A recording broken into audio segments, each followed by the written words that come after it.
नमो वज्रायाणं नमो लोये आहुणम्।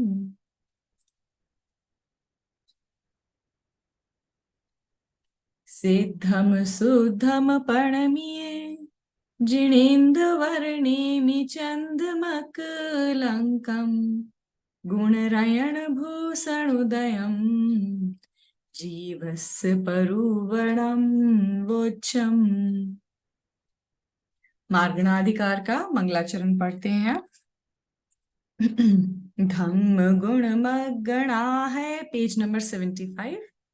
धम्म गुण मगणा है मोहारि बलम जिणम नमम सीता मगण महाहियारम विविहियारम भणे सामो।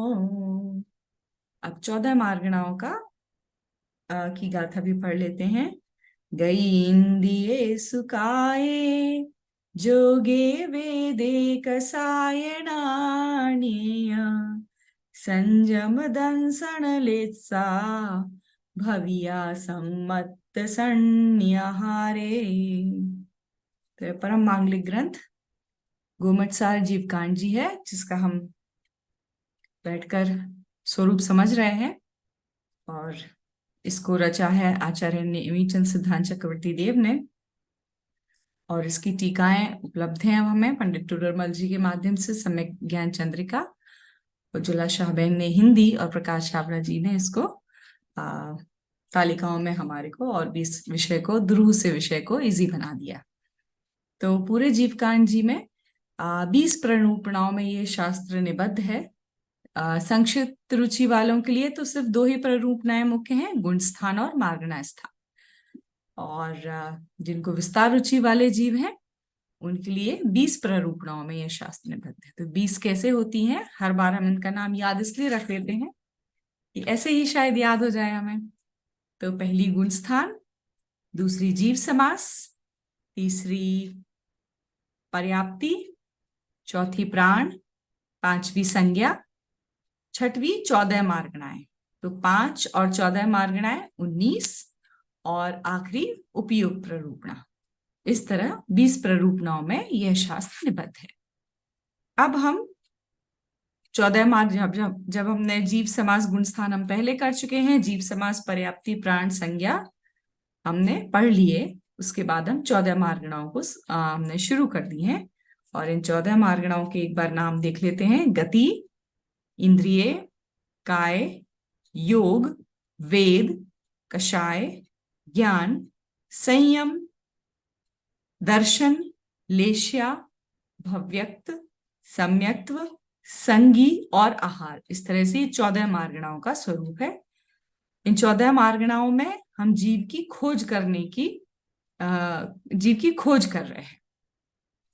तो यहाँ पे हमने शुरू किया था, गति मार्गणा हो गई थी, इंद्रिय मार्गणा हो गई थी हमारी। अब हम काय मार्गणा की चर्चा कर रहे थे, और काय मार्गणा पे जो हमने बात पिछली कक्षा में समझी थी वो ये समझी थी कि जीव को खोजने का स्थान है ये काय मार्गणा। षटकाय के जीव हैं, और काय का मतलब यहाँ औदारिक काय से नहीं है जो शरीर देखे जाते हैं, जबकि हम जीव की खोज कहाँ कर रहे हैं, हम जीव की खोज कर रहे हैं जाति नाम कर्म जो होता है। जीव के नाम कर्म की एक ब्रांच है जाति नाम कर्म। जाति नाम कर्म के जो त्रस और स्थावर 2 सब ब्रांचेस हैं, हम उनमें जीव की खोज कर रहे हैं। तो पूरे जीव समास में पूरे जीवकांड जी के मार्गणा अधिकार में हमको बेसलाइन यही रखनी है कि हम क्या कर रहे हैं, हम जीव की खोज कर रहे हैं। तो यहाँ पे त्रस और स्थावर की जो पर्याय हैं वहां पर हम जीव की खोज कर रहे हैं, और इस तरह इस मार्गणा को हम काय मार्गणा कहेंगे। अभी तक जितनी चीजें हमने पिछले कक्षा में सीखी थी उनमें से एक भी चीजें हमारे सिलेबस में नहीं थी, लेकिन बहुत जरूरी लगी मुझे, तो हमने थोड़ा सा उनका स्वरूप समझा था। उनसे हमको पता चला था कि सप्रतिष्ठित अप्रतिष्ठित वनस्पति एग्जैक्टली क्या है, हमारी डेली लाइफ में हम उसको कैसे प्रैक्टिकली उसको अप्लाई करें, मतलब कौन सी चीज किसको हम भक्ष कहें किसको अभक्ष कहें, तो उसकी थोड़ी सी जानकारी हमने की थी पिछली कक्षा में। अब गाथा नंबर 191 से 197 तक जो है वो it is part of our syllabus, और गाथा नंबर 201 टू 203 तीन गाथाएं और हैं। तो अभी हम सीधे चलते हैं गाथा नंबर 191, और आई शेयर द स्क्रीन जिन नोट्स से। अच्छा, ये जो नोट्स मैं आपके साथ शेयर करती हूँ, ये जैन कोश पे जब आप जाएंगे, जो विकास जी छाबड़ा की वेबसाइट है, उस पे ये प्रिंटेबल नोट्स जो है स्टडी मटेरियल में जाएंगे अगर, तो वहां पर आपको मिल जाएंगे। आप अगर पढ़ रहे हैं तो बहुत अच्छी बात है, मैं आपको शेयर कर सकती हूँ। तो किसी ने कोई प्रश्न है किसी का, तो पहले हम वो ले लेंगे, नहीं तो फिर हम आगे बढ़ते हैं। Any questions? पढ़ते रहिए साथ में, नहीं तो फिर जब आप एग्जाम के टाइम पे इसको खोलेंगे ना, तो कुछ याद नहीं आएगा। इसलिए मैं सजेस्ट करूंगी प्लीज, जो भी हम यहाँ कक्षा में पढ़ रहे हैं वो थोड़ा सा एक रिवीजन की जरूरत उसको पड़ेगी, क्योंकि ये विषय ऐसा नहीं है कि एक बार सुन के हमको बहुत स्पष्ट हो जाए। और अगर हम पूरा पढ़ रहे होते तो फिर भी स्पष्टता और अधिक होती, क्योंकि हम बीच बीच में से कुछ चीजें ही पढ़ रहे हैं, तो थोड़े एफर्ट लगेंगे। एग्जाम पेपर बहुत सिंपल आता है, जो हम पढ़ रहे हैं वो थोड़ा कठिन लग सकता है, एग्जाम पेपर बहुत सिंपल आता है इसका, वहां कोई प्रॉब्लम नहीं होगी, ये तो पक्की बात है। चलिए, तो गाथा नंबर 191 जो क्या कहती है कि जिन जीवों का शरीर साधारण नामकरण के उदय के कारण निगोद रूप होता है, उन्हीं को सामान्य साधारण कहते हैं। इनके दो भेद हैं, बादर एवं सूक्ष्म। ये बात हम पहले जीव समास में खूब अच्छे से पढ़ के आए हैं। अब यहाँ पर क्या विशेष बताना चाह रहे हैं आचार्य देव, उसको हम देख लेते हैं। तो वनस्पति एक इंद्रिय के हमने 5 भेद देखे, पृथ्वी, जल, अग्नि, वायु और वनस्पति। वनस्पति के भी 2 भेद देखे हमने, साधारण वनस्पति और प्रत्येक वनस्पति। साधारण वनस्पति की यहाँ पर बात है कि साधारण वनस्पति के होने का कारण क्या है। तो जिन जीवों का शरीर साधारण नामकरण के उदय के कारण निगोद रूप होता है, उन्हीं को सामान्य साधारण कहते हैं। 2 भेद हमने देख लिए इसके, इसी बात को चार्ट में कहा। अब आगे गाथा 192। इन साधारण जीवों का साधारण अर्थात समान ही तो आहार होता है, और साधारण समान अर्थात एक साथ ही श्वासोच्छ्वास का ग्रहण होता है। इस तरह से साधारण जीवों का लक्षण परमागम में साधारण ही बताया गया है। साधारण नाम ही इनका इसलिए पड़ा कि इनका सब कुछ कॉमन है, इनका कुछ भी विशेष अपना पर्सनल नहीं है, सब कुछ कॉमन है, सब कुछ बहुत सारे जीवों का एक साथ ही हो रहा है। एक साथ ही आहार होगा, एक साथ ही श्वासोच्छ्वास होगा, एक साथ ही जन्म होगा, एक साथ ही मरण।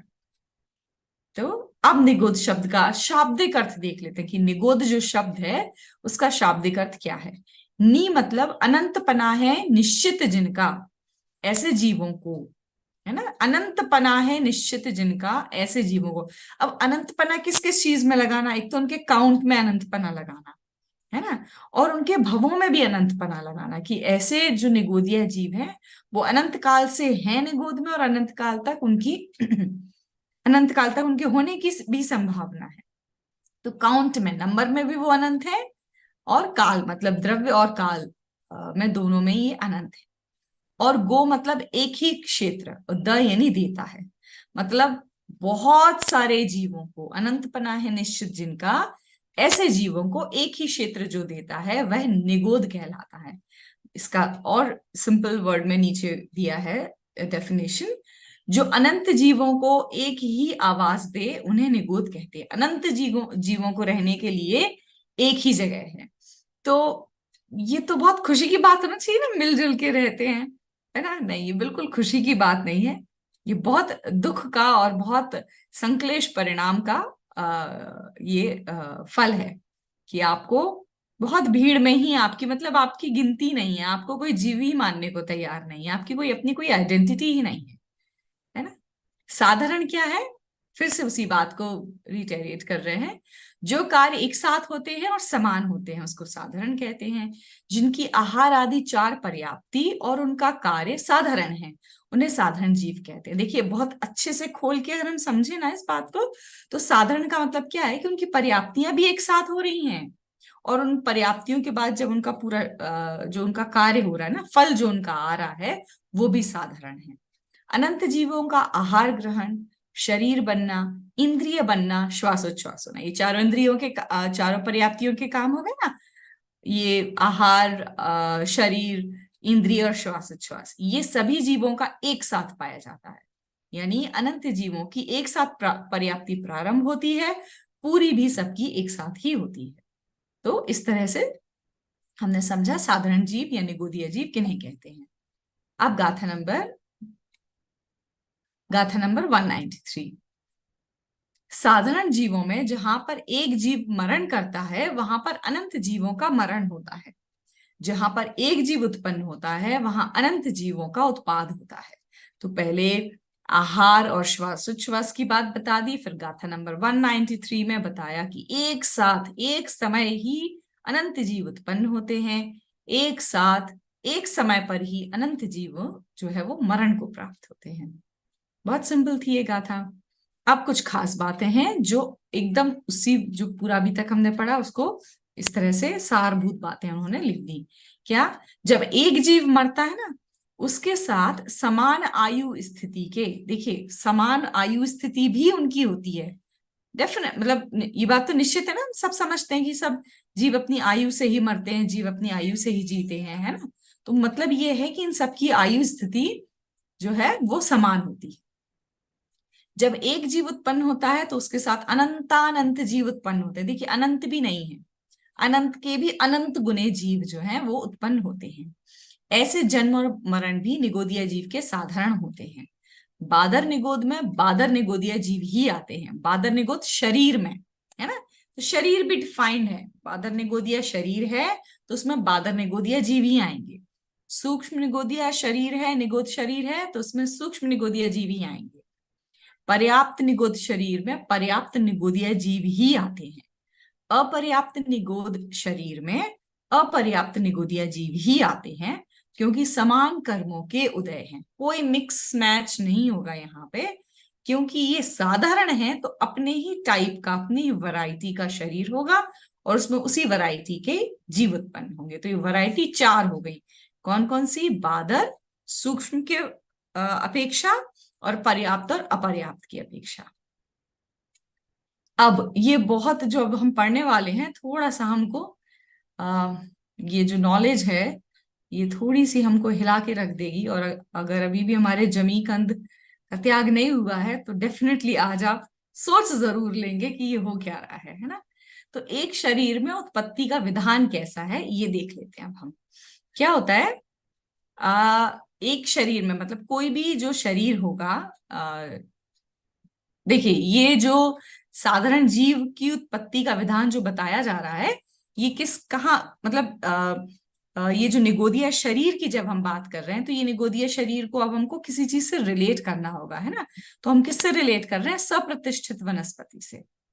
क्योंकि सप्रतिष्ठित वनस्पति में ही ये साधारण, में ही नहीं मतलब में भी ये साधारण जीव उत्पन्न होते हैं, है ना। उनके शरीर के आश्रय से ये निगोदीय जीव रहते हैं। मतलब सप्रतिष्ठित वनस्पति के आश्रय से भी रहते हैं और त्रस जीवों के शरीर के आश्रय से भी रहते हैं। So we can take any, right.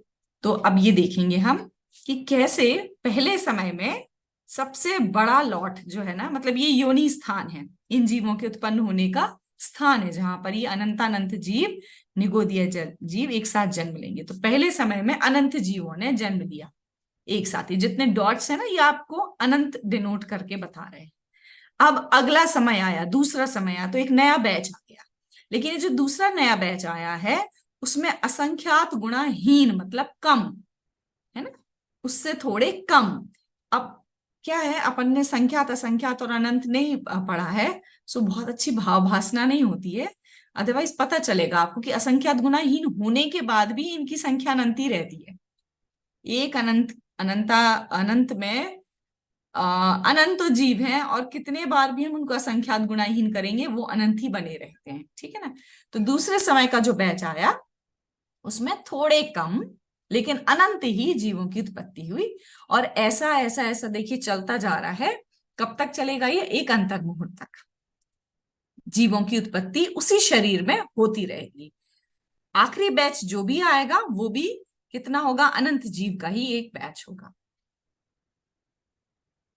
अब इसको थोड़ा सा और अपन खोल के देख लेते हैं, बहुत ज्यादा जरूरत तो नहीं है, जस्ट समझने की कोशिश करेंगे कि किस तरह से इसका विधान है। तो पहला समय है, प्रत्येक, नीचे से शुरू करेंगे, है ना। तो प्रत्येक समय अनंत जीवों की उत्पत्ति हो रही है। ये जो फर्स्ट डॉट है मींस वन बैच ऑफ अनंत जीव, one type and one batch of अनंत जीव।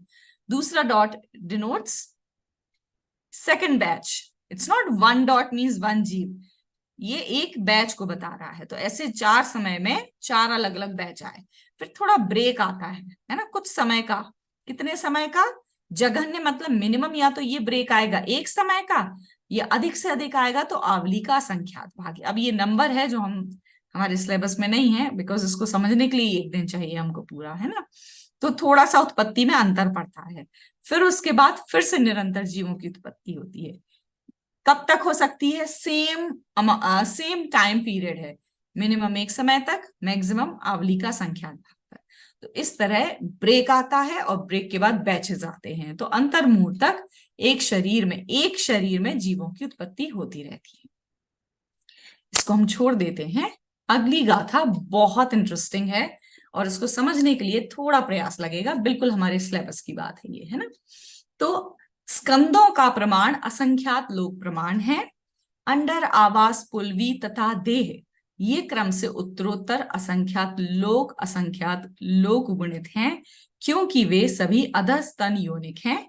इनमें पूर्व पूर्व आधार और उत्तरोत्तर आदेय हैं। कुछ भी समझ में नहीं आया होगा, आना भी नहीं चाहिए, कई बार पढ़ के भी नहीं समझ में आता। अब हम इसको समझने की कोशिश कर रहे हैं कि कहा क्या जा रहा है। देखिए, एक एग्जाम्पल मैं सबसे पहले बताती हूं, तब थोड़ा सा समझने में इसको आसानी होगी। जैसे लेट्स स्टार्ट यूनिवर्स। ओके, अब यूनिवर्स में बिल्कुल आज की वाली यूनिवर्स बात कर रहे हैं, राइट, जो हम साइंस के थ्रू जानते हैं, बहुत बड़ा यूनिवर्स है, इनफाइनाइट है। अब उस इनफाइनाइट यूनिवर्स में एक प्लैनेट है अर्थ, है ना। तो थोड़े और क्लोज आए अपन, थोड़ा और जूम इन किया हमने, अर्थ पे आए। अब अर्थ में भी और जूम इन करेंगे, हमने देखा भारत, इंडिया देखा, ठीक है। अब इंडिया में और जूम इन करेंगे तो हम देखते हैं महाराष्ट्र, एक स्टेट, महाराष्ट्र को देखा। महाराष्ट्र में और जूम इन करेंगे तो लेट्स से हमने मुंबई देखा। मुंबई को और जूम इन करेंगे तो हमने बोरीवली देखा। बोरीवली को भी और जूम इन करेंगे तो व्हाट आई नो, बोरीवली में और कोई एक छोटा सा कोई भी, ईस्ट, बोरीवली ईस्ट, है ना, उसको भी जूम इन करेंगे तो हमारे राजेश सर का घर, इतना मुझे पता है। तो ईस्ट और west I don't remember exactly. तो वहां तक हमको जूम इन करते हुए आना है। ये कॉन्सेप्ट समझ में आ गया कि किस तरह से हम बहुत बड़ी जगह से जूम इन होते होते एक एक पॉइंट पर आकर रुक गए। अब इसी तरह से हमको समझना है, क्या समझ रहे हैं हम, ये क्या समझने की कोशिश कर रहे हैं कि जो सप्रतिष्ठित वनस्पति है उसमें या त्रसजीवों में, कहीं भी निगोद शरीर में कितने जीव पाए जाते हैं, है ना। अपने को कहाँ पहुंचना है, जीवों की संख्या पे पहुंचना है, ठीक है। तो अब ये जो पहला स्कंद हम जिसको कह रहे हैं, है ना, ये क्या है, स्कंद क्या है, सुई की एक नोक ली हमने, और ये भी मैं बहुत बड़ा बता रही हूँ, बहुत बड़ा बता रही हूँ, है ना। इससे भी बहुत छोटा सा है ये स्कंद। हमने सुई की एक नोक ली, आलू में डिप की और उसको पेपर पे रखा। कितनी छोटी होगी, बहुत छोटी होगी वो, राइट। ये मैं बड़ी कह रही हूं just to make it understand, उससे भी बहुत छोटा होता है स्कंद, ठीक है। अब इस स्कंद में इसको इस तरह देख लेते हैं। यस, ये पिक्चर था इसका, ये इसके वर्ड लिखे हैं। इस स्कंद में एक प्रतिष्ठित जीव का शरीर है, एक शरीर लिया है हमने। ये जो प्रतिष्ठित जीव है आलू है, उसका एक शरीर लिया है ना। उस सुई की नोक पे भी अनंत शरीर आ जाते हैं, लेकिन हम किसकी बात, हमको तो समझनी है ना बात। तो स्कंद मतलब उस आलू के, जो आलू मतलब प्रतिष्ठित जीव है, उसका एक शरीर, जिसकी अवगाहना कितनी है, घनांगुल का असंख्यात प्रमाण, बहुत ही छोटी डॉट होगी ये, एक स्कंद, ठीक है। अब इस एक स्कंद में कितने अंडर होते हैं, असंख्यात लोक प्रमाण। है ना। कितने, एक स्कंद में कितने अंडर होते हैं? एक स्कंद में असंख्यात लोक प्रमाण अंडर होते हैं। अब ये असंख्यात लोक प्रमाण क्या चीज है? तो हम सब ने तीन लोक की रचना देखी है, राइट। और तीन लोक की रचना में हमने एक चीज समझी है कि इस तीन लोक की रचना को हम क्या कहते हैं? लोकाकाश कहते हैं, राइट। वो जो एक शेप हम जैन सिंबल के जैसे जो देखा है हमने, तो हम विजुलाइज आराम से कर पाते हैं, उसको क्या कहते हैं? हम लोकाकाश कहते हैं। अब इस लोकाकाश ये कितने प्रदेशी है? हम सबने बहुत अच्छे से पढ़ा है, असंख्यात प्रदेशी है ना। असंख्यात बहुत बड़ा नंबर है, बहुत बड़ा नंबर है। मतलब इस लोकाकाश में असंख्यात प्रदेश है, ठीक है ना। तो एक लोकाकाश में कितने आकाश के प्रदेश हैं? असंख्यात, ठीक है ना। वो आपने अपने माइंड में रख लिए। अब ऐसे कितने लोक चाहिए अपने को? लोक मतलब अपना लोकाकाश। ऐसे कितने लोक चाहिए? ऐसे असंख्यात लोक अगर हम बना लें, है ना, ऐसे कितने लोग बना लें? असंख्यात लोग अगर हम बना लें, तो ये प्रमाण जो एक बड़ी एक नंबर आएगी वो होगी असंख्यात लोक प्रमाण। कितनी बड़ी राशि होगी ये? क्योंकि जब हम असंख्यात सीखते हैं ना अलौकिक गणित में, तो हम असंख्यात को सीखते हैं कि जो मध्य लोक है, इन तीनों लोकों में जो मध्य लोक है ना, ऊपर ऊर्ध्व लोक स्वर्ग, नीचे अधोलोक नरक, बीच में जो मध्य लोक है, बहुत सबसे छोटा, मतलब एक राजू की हाइट का, है ना। तो उस मध्य लोक में क्या है? हम क्या पढ़ते हैं? हमने तत्वार्थ सूत्र में बहुत ब्रीफली पढ़ा है कि उसमें असंख्यात द्वीप और असंख्यात समुद्र है ना। तो ये जब हम असंख्यात पकड़ने जाते हैं, सबसे छोटा असंख्यात, तो वो आता है एक द्वीप, उसके बाद एक समुद्र, एक द्वीप, एक उसके बाद एक समुद्र। और ये बहुत बड़े बड़े हैं, लाखों योजनों प्रमाण के हैं ये, है ना। तो उससे हम असंख्यात सबसे छोटा असंख्यात नापते हैं। मतलब आप अंदाज लगाइए कि एक लोकाकाश में असंख्यात तो हो गए आकाश के प्रदेश, और उसी में एक और असंख्यात, मतलब ऐसा एक लोकाकाश, है ना, असंख्यात प्रदेशी एक लोकाकाश, और ऐसे ही असंख्यातों लोकाकाश, ठीक है ना।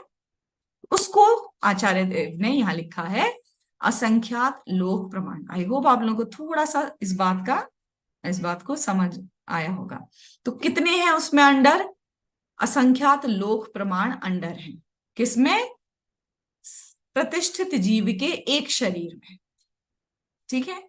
अब इस एक अंडर में असंख्यात लोक प्रमाण आवास है। क्या है?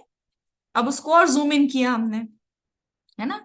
तो एक एक अंडर में कितने कितने आवास हैं? असंख्यात लोक प्रमाण, सेम असंख्यात प्रदेशी लोकाकाश, और उसका भी असंख्यात गुणा, इतने ज्यादा, एक बहुत बड़ी राशि आती है, उतने आवास हैं। अब एक आवास में असंख्यात लोक प्रमाण पुलवी हैं, ठीक है। कितनी सारी, मतलब आप ये आपको थोड़ा सा विजुलाइज कर पा रहे होंगे, इमेजिन कर पा रहे होंगे कि एक आवास में अब उतने ही कितने असंख्यात लोक प्रमाण पुलवी हैं। एक पुलवी में असंख्यात लोक प्रमाण निगोद के शरीर होते हैं। एक पुलवी में असंख्यात लोक प्रमाण निगोद के शरीर होते हैं, और एक निगोद शरीर में अनंत निगोदिया जीव होते हैं। एक निगोद शरीर में अनंत निगोदिया जीव होते हैं। तो जब आप इसको और अंदर अंदर अंदर अंदर आते जाएंगे, तो आपको थोड़ा सा अंदाज लगेगा कि वो जो एक 3 विजिल में उबल जाते हैं ना 4-5 आलू, उसमें कितने जीव होते होंगे, है ना।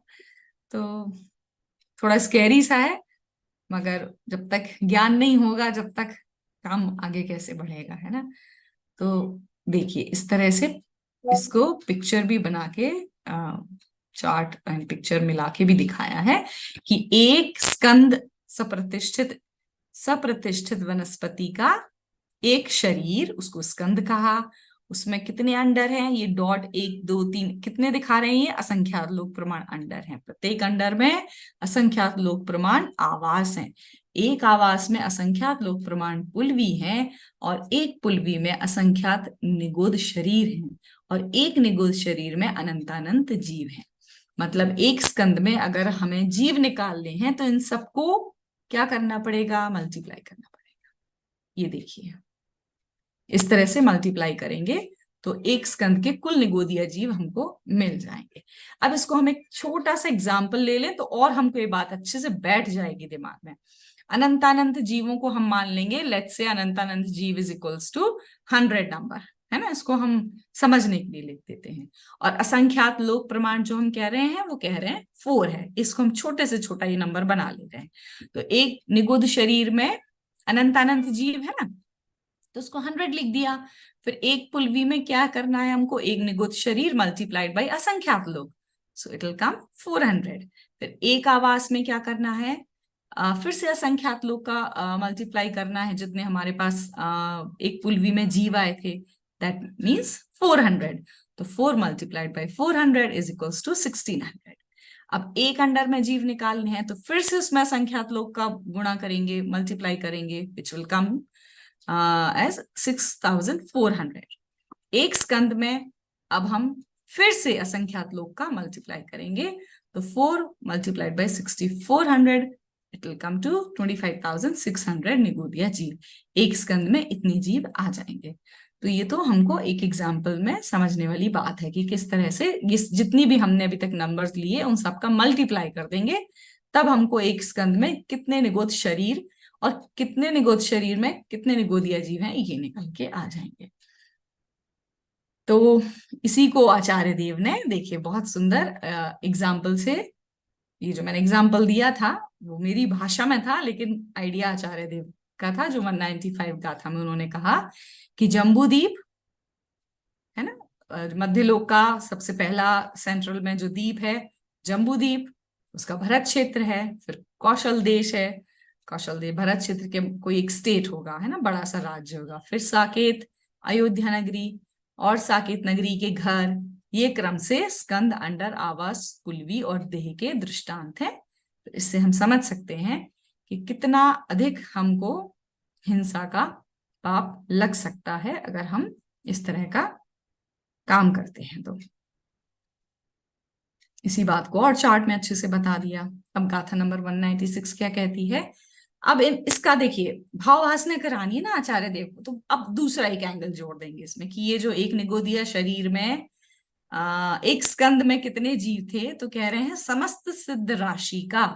अब समस्त सिद्ध राशि को समझें जरा हम, कि जो अनंत काल निकल गया ना भूत, उसके जितने सिद्ध हुए हैं वो, और अभी जो अनंत काल है बाकी भविष्य का, उसके सिद्ध, मतलब टोटल सिद्ध राशि जो अपने आप में बहुत बड़ा अनंत है, उसका, और संपूर्ण अतीत काल के समयों का जितना प्रमाण है। अतीत काल मतलब पास्ट में समयों, सी वर्ष नहीं कह रहे हैं वो, सागर पल इनसे नहीं कह रहे हैं वो, समय, the unit of time, very मतलब super super small time period.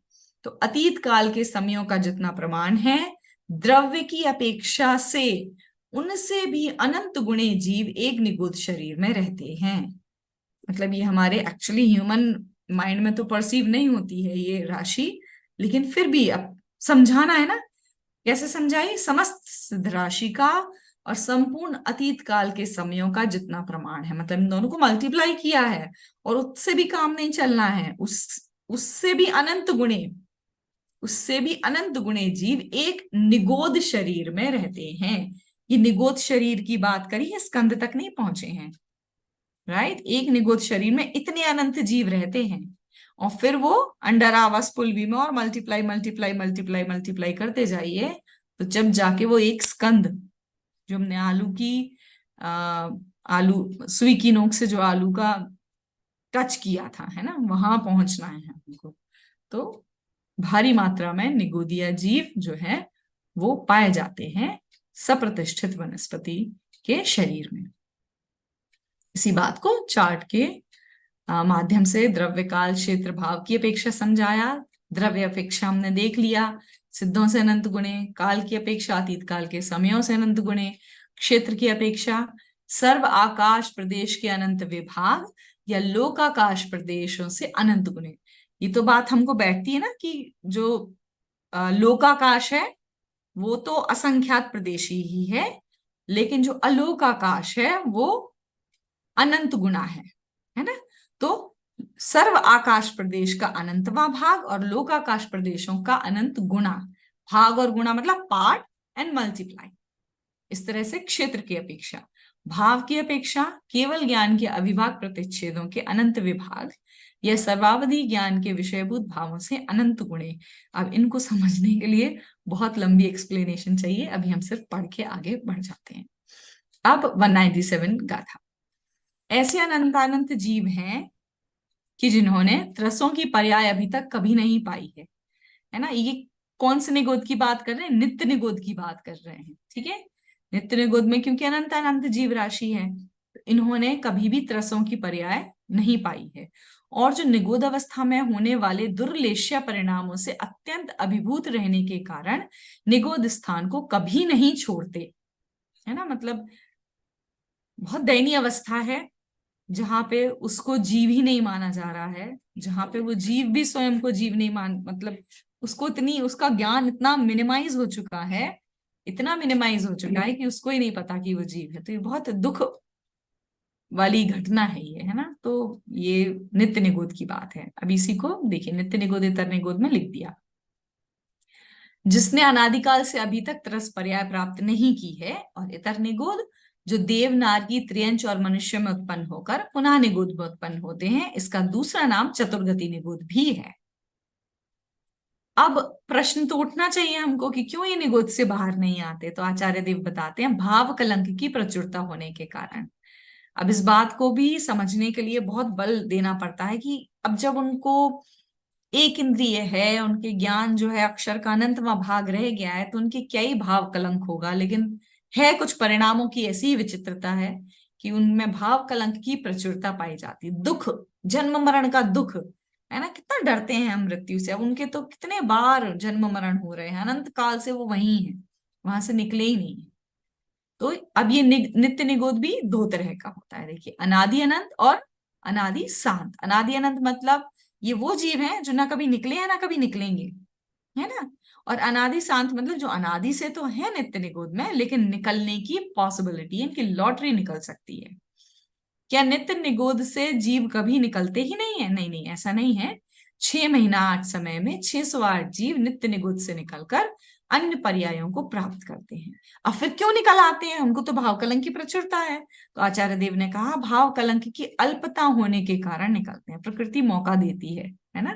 प्रकृति जो है वो मौका देती है। कुछ तो होती है घटना कि उनके भाव कलंक जो है वो अल्प हो जाते हैं, उनकी लेशा जो दुर्लेश्या थी वो थोड़ी कम दुर्लेश्या हो जाती है और वो बाहर निकल आते हैं। और यही नंबर है सिद्ध में अवस्था में भी जाने वाले जीवों का, कि 6 महीने 8 समय में 608 जीव जो है वो सिद्ध अवस्था को प्राप्त करते हैं। अब यहां तक ये हमारा सिलेबस 197 गाथा तक हो जाता है। अब हम चलेंगे गाथा नंबर 201, 202 एंड 203 की तरफ। अब इसके बाद जितना भी है ये त्रस्काय जीवों का वर्णन है, बहुत सुंदर है। जब कभी समय मिले तो एक बार जरूर पढ़िए। 201, यस, ये है। यदि अ, अभी आपने ये 4-5 स्लाइड पहले जो आया था कि um, एक मिनट, मैं खोलती हूँ, एक सेकेंड। अच्छा, आप मेरे पास तो जो एक शरीर में उत्पत्ति का विधान, जहाँ पे वो पूरा चार्ट था ना, अनंत जी फिर असंख्यात गुणाहीन। जी।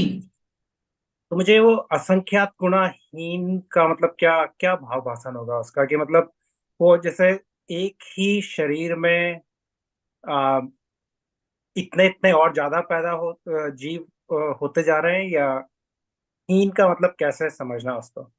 देखिए, पहले समय में जो जीव राशि आएगी ना उस शरीर में, पहले इस बात को समझते हैं कि एक ही शरीर है ना, सप्रतिष्ठित का जो एक ही शरीर है, उसमें उसमें उसकी एक टाइम पीरियड है जब तक उसमें जीव उत्पन्न हो सकते हैं। वो निश्चित नहीं है, राइट। उसमें जीव उत्पन्न हो सकते हैं जब तक वो योनि स्थान है, राइट। जैसे हम जिंजर का अगर माने तो जब तक पिक्चर में भी बना हुआ है ना, जब तक वो प्लांट बाई सेल्फ ड्राई नहीं हो जाता है ना। इसलिए तो हम सौंठ यूज कर लेते हैं। हम अदरक नहीं खाते हैं, हम सौंठ खा लेते हैं। क्यों? क्योंकि सौंठ में योनि स्थान नहीं है, वहां जीवों की उत्पत्ति की संभावना अब खत्म हो गई है, इसलिए सौंठ और हल्दी हम यूज कर लेते हैं। जबकि जो ताजा अदरक है वो अभी क्या है, उसमें योनि स्थान है, वहां पे जीव उत्पन्न हो रहे हैं। तो ये एक रूल है कि जब पहले समय में उसी निगुत शरीर में जीव आएंगे तो वो आएंगे, मैक्सिमम आएंगे। दूसरे समय में आएंगे तो थोड़े से कम आएंगे, आएंगे तो अनंत ही, असंख्यात गुना हीन, हीन मतलब लेस। अच्छा, वो लेस है, मतलब हाँ मतलब लेस। लगा कि वो ऊपर से नीचे जा रहे हैं तो कि उसमें बढ़ते जा रहे हैं, जबकि ये है कि उसमें कम होते जा रहे कम होते जाएंगे, कम होते जाएंगे, कम होते जाएंगे, एक अंतर मुहूर्त के हैं। ठीक है, अब क्लियर हो गया। लिए। ओके। इनको अर्थ से थोड़ा कंफ्यूजन हो गया। हिंदी ये जो है ना इसमें, ये बिल्कुल नई हिंदी, हमने वैसी हिंदी का यूज बहुत कम कर दिया, फिर ये सारे वर्ड्स एकदम नए होते हैं, तो कई बार छोटी छोटी बातों के मतलब भी हमको नहीं समझ में आते, which is like with everyone. हाँ। निधि जी, तो जी। जो पहला समय जो लिखा गया है, तो वो पहला समय मतलब जब वो जैसे जिंजर है, जब वो जस्ट ग्रो होता है, वो पहला समय बोले तो वो पहला समय कब से स्टार्ट होता है? उसका भी रूल है, देखिए। आ, मैं बताती हूँ, एक सेकेंड ना, बहुत डिटेल में एक्चुअली विकास भैया से जब ये सब पढ़ा था ना मैंने, तो वो क्या करते थे, वो धबला का रेफरेंस देते थे, इतना डिटेल में जीव कांजी में नहीं लिखा है। तो एक सेकेंड, मैंने लिखा हुआ है, आई don't remember it very clearly, एक सेकेंड।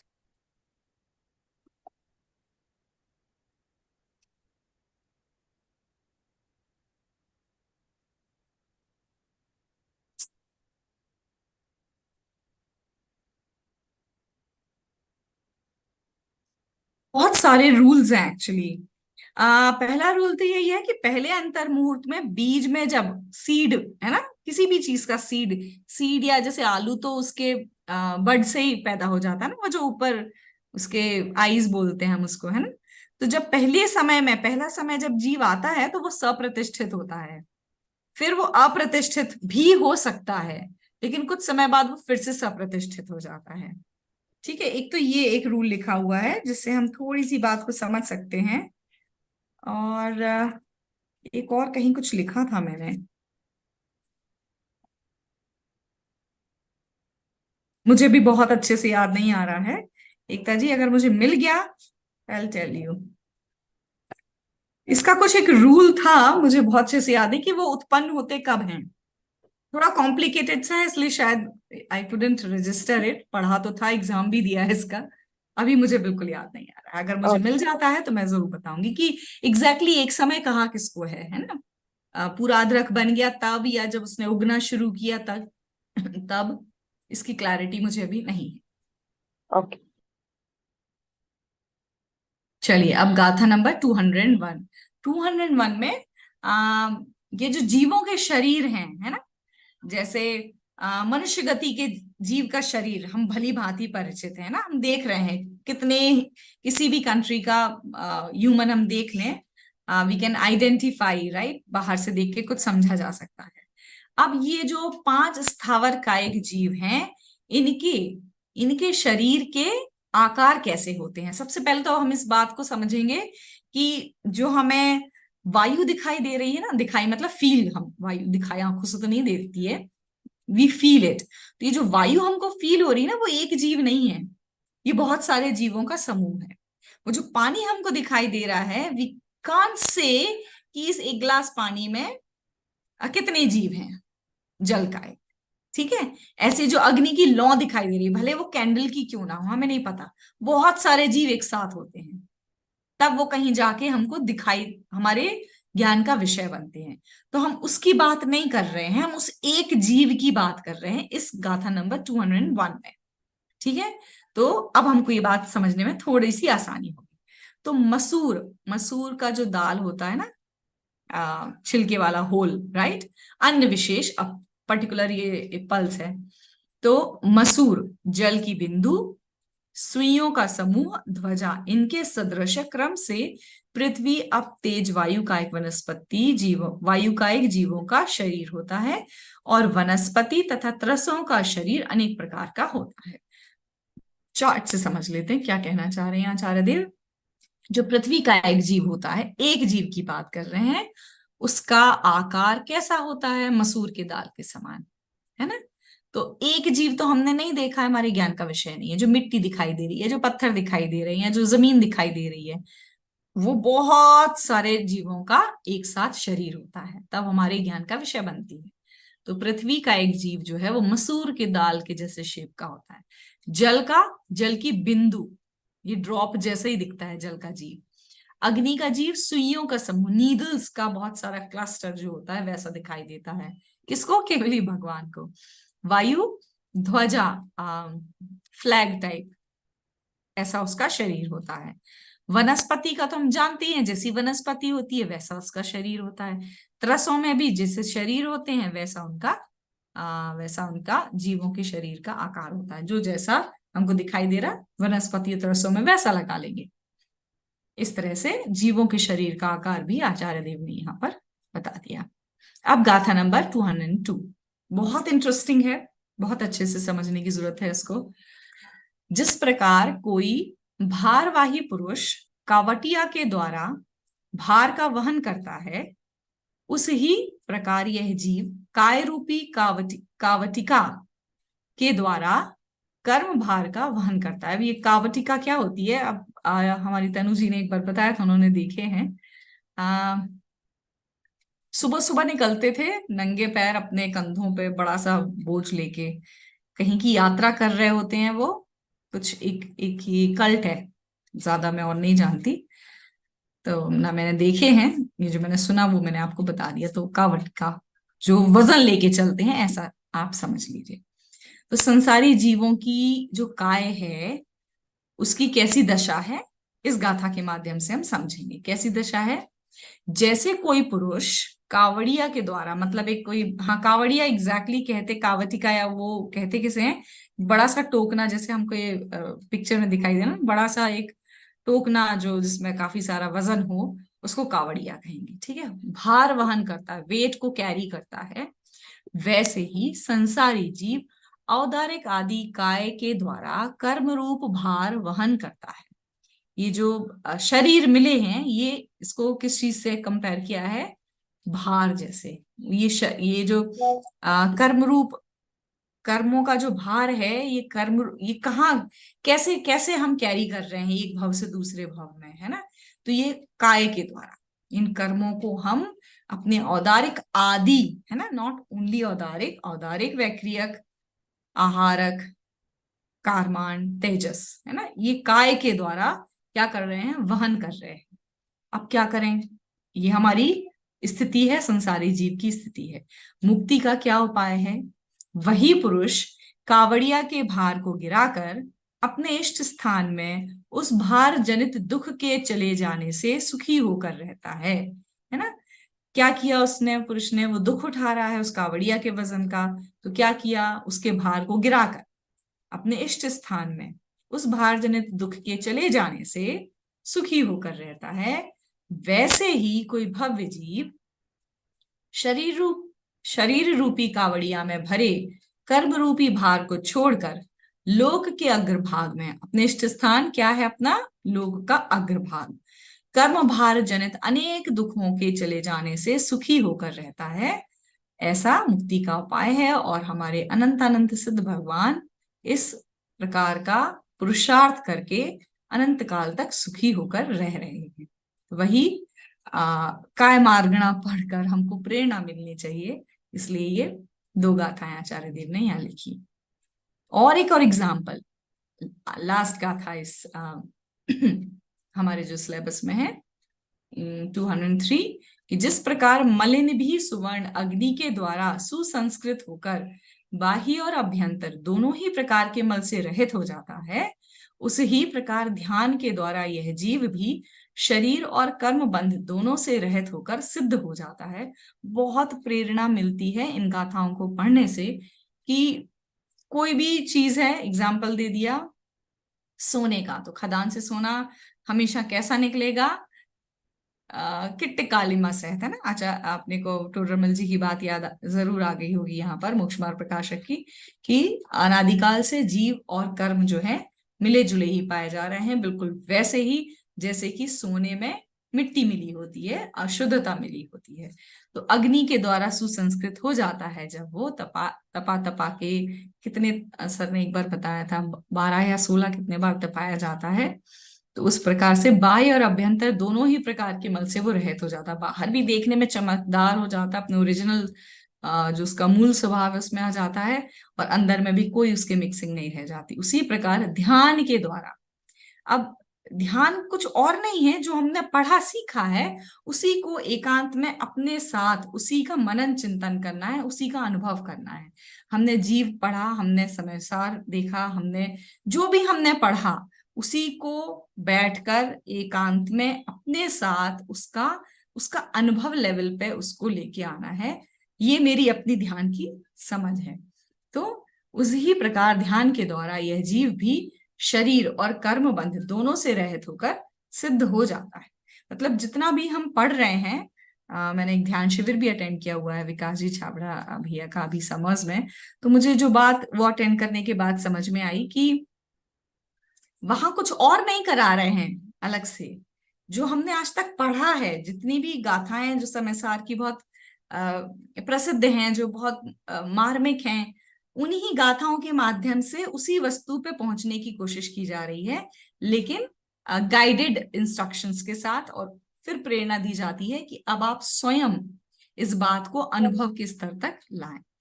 तो जो भी पढ़े हम कोशिश करें कि उसका थोड़ा चिंतन मनन उसका अवश्य हो।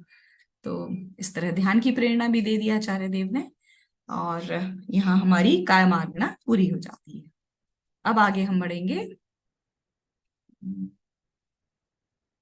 योग मार्गना पे। दीदी जी, एक प्रश्न पूछूं? जी जी प्लीज। मतलब अभी may not be directly connected with what we have studied so far. एक प्रश्न था कि जो प्रथमा युग में जो स्टोरी आती है ना कि भरत जी के सर्टेन नंबर ऑफ दी जो पुत्र थे, वो 100 पुत्र। उनके पहले, हाँ हाँ, वो निगोदिया भव से निकल के then they come to the मनुष्य भव एंड देन ये कर रहे थे। तो मुझे जो सिर्फ यही जानना था कि ये एक विशेष घटनाक्रम है कि मतलब ऐसा हो सकता है, मतलब is there is a possibility, because ये पढ़ के थोड़ी सी हिंता दीनता आ जाती है कि इतना पढ़ने के बाद भी क्या पता ये हो सकता है। लेकिन जैसे आपने बताया कि if we focus on the that one then ठीक है, that would be the force, लेकिन we can always come back on our own on that one. तो मुझे जस्ट वही समझना था कि ये जो निगोदिया जीव की जो अभी हम जो बात कर रहे थे, वो ऐसा क्रम है कि निगोदिया में से ही फिर त्रस की पूरी राशि क्लियर करके ही आप मनुष्य भव में आ सकते हो, या ऐसा कुछ नहीं है? देखिए, सबसे पहली बात तो ये बहुत मोटी बात है कि वो निगोद से निकले थे, है ना। उन्होंने बहुत सारे भाव और भी रखे थे जब वो मनुष्य बने थे, सीधे मनुष्य नहीं बन सकते। इतना इतना इतनी लॉटरी नहीं खुल सकती, ओके ओके हैंडल नहीं होगा जीव से। ओके ओके ओके अज्ञान, ओके अनंत अनादिकाल का अज्ञान, और जी। इतना मुश्किल हो जाएगा ना। तो ये बात बिल्कुल तय है, पहली बार मनुष्य बने थे वो, इसलिए। और उन्हें इसलिए बोलना नहीं आता था, काफी बड़े हो गए थे ना, 8 साल के 10 साल के थे वो जब उन्होंने सबने एक साथ दीक्षा ली थी। तब तक उन्हें बोलना नहीं आता था, क्योंकि अनादि से चुप्पी ही साधे थे वो। लेकिन उन्होंने कुछ भाव रखे थे त्रस के, उसमें बहुत स्पष्टता मुझे भी नहीं है, लेकिन ऐसा ही किसी सभा में किसी ने पूछा था, तो इस बात की स्पष्टता हुई थी कि सीधे वो मनुष्य तो नहीं बने थे, उन्होंने बीच में त्रस के बहुत सारे भाव रखे थे। कितने नहीं पता है। ओके, मनुष्य पहली थैंक यू। बार बने थे for sure. Yes. Okay, thank you, thanks. अब हम योग मार्गना पे चलेंगे, और ये मेरी पर्सनल फेवरेट मार्गना है। बहुत मजा आया था सुन के, बहुत सारा विषय स्पष्ट हुआ था। तो 1 मिनट लगेगा मुझे उसको फिर से ओपन करने में। योग शब्द से तो हम सब परिचित हैं, योग मार्गना, मन वचन काय योग, है ना। तो बिल्कुल उसी की ही बात है, लेकिन हमसे कैसे संबंधित है, मेरे ज्ञान में वो क्या ऐड कर रही है, मुझे अपने स्वरूप की स्पष्टता उसको समझ के कैसे होगी, इस बात को हम योग मार्गणा में देखेंगे। मैं कुछ एक लेक्चर्स भी सुनती हूँ, दो मैंने ये ऑनलाइन शिविर अटेंड किया हुआ था जहाँ पे ये सब मार्गणाएं पढ़ी थी, लेकिन विषय ऐसा है कि आप जब नहीं पढ़ोगे तो आपकी स्मृति से ये जाने लगता है, भले नोट्स बनाए हो आपने, भले उसकी एग्जाम दिया हो। तो अगर आपको और स्पष्टता इस विषय में चाहिए हो तो प्लीज वो लेक्चर्स भी आप सुन लें, जैन कोश पे ही अवेलेबल है।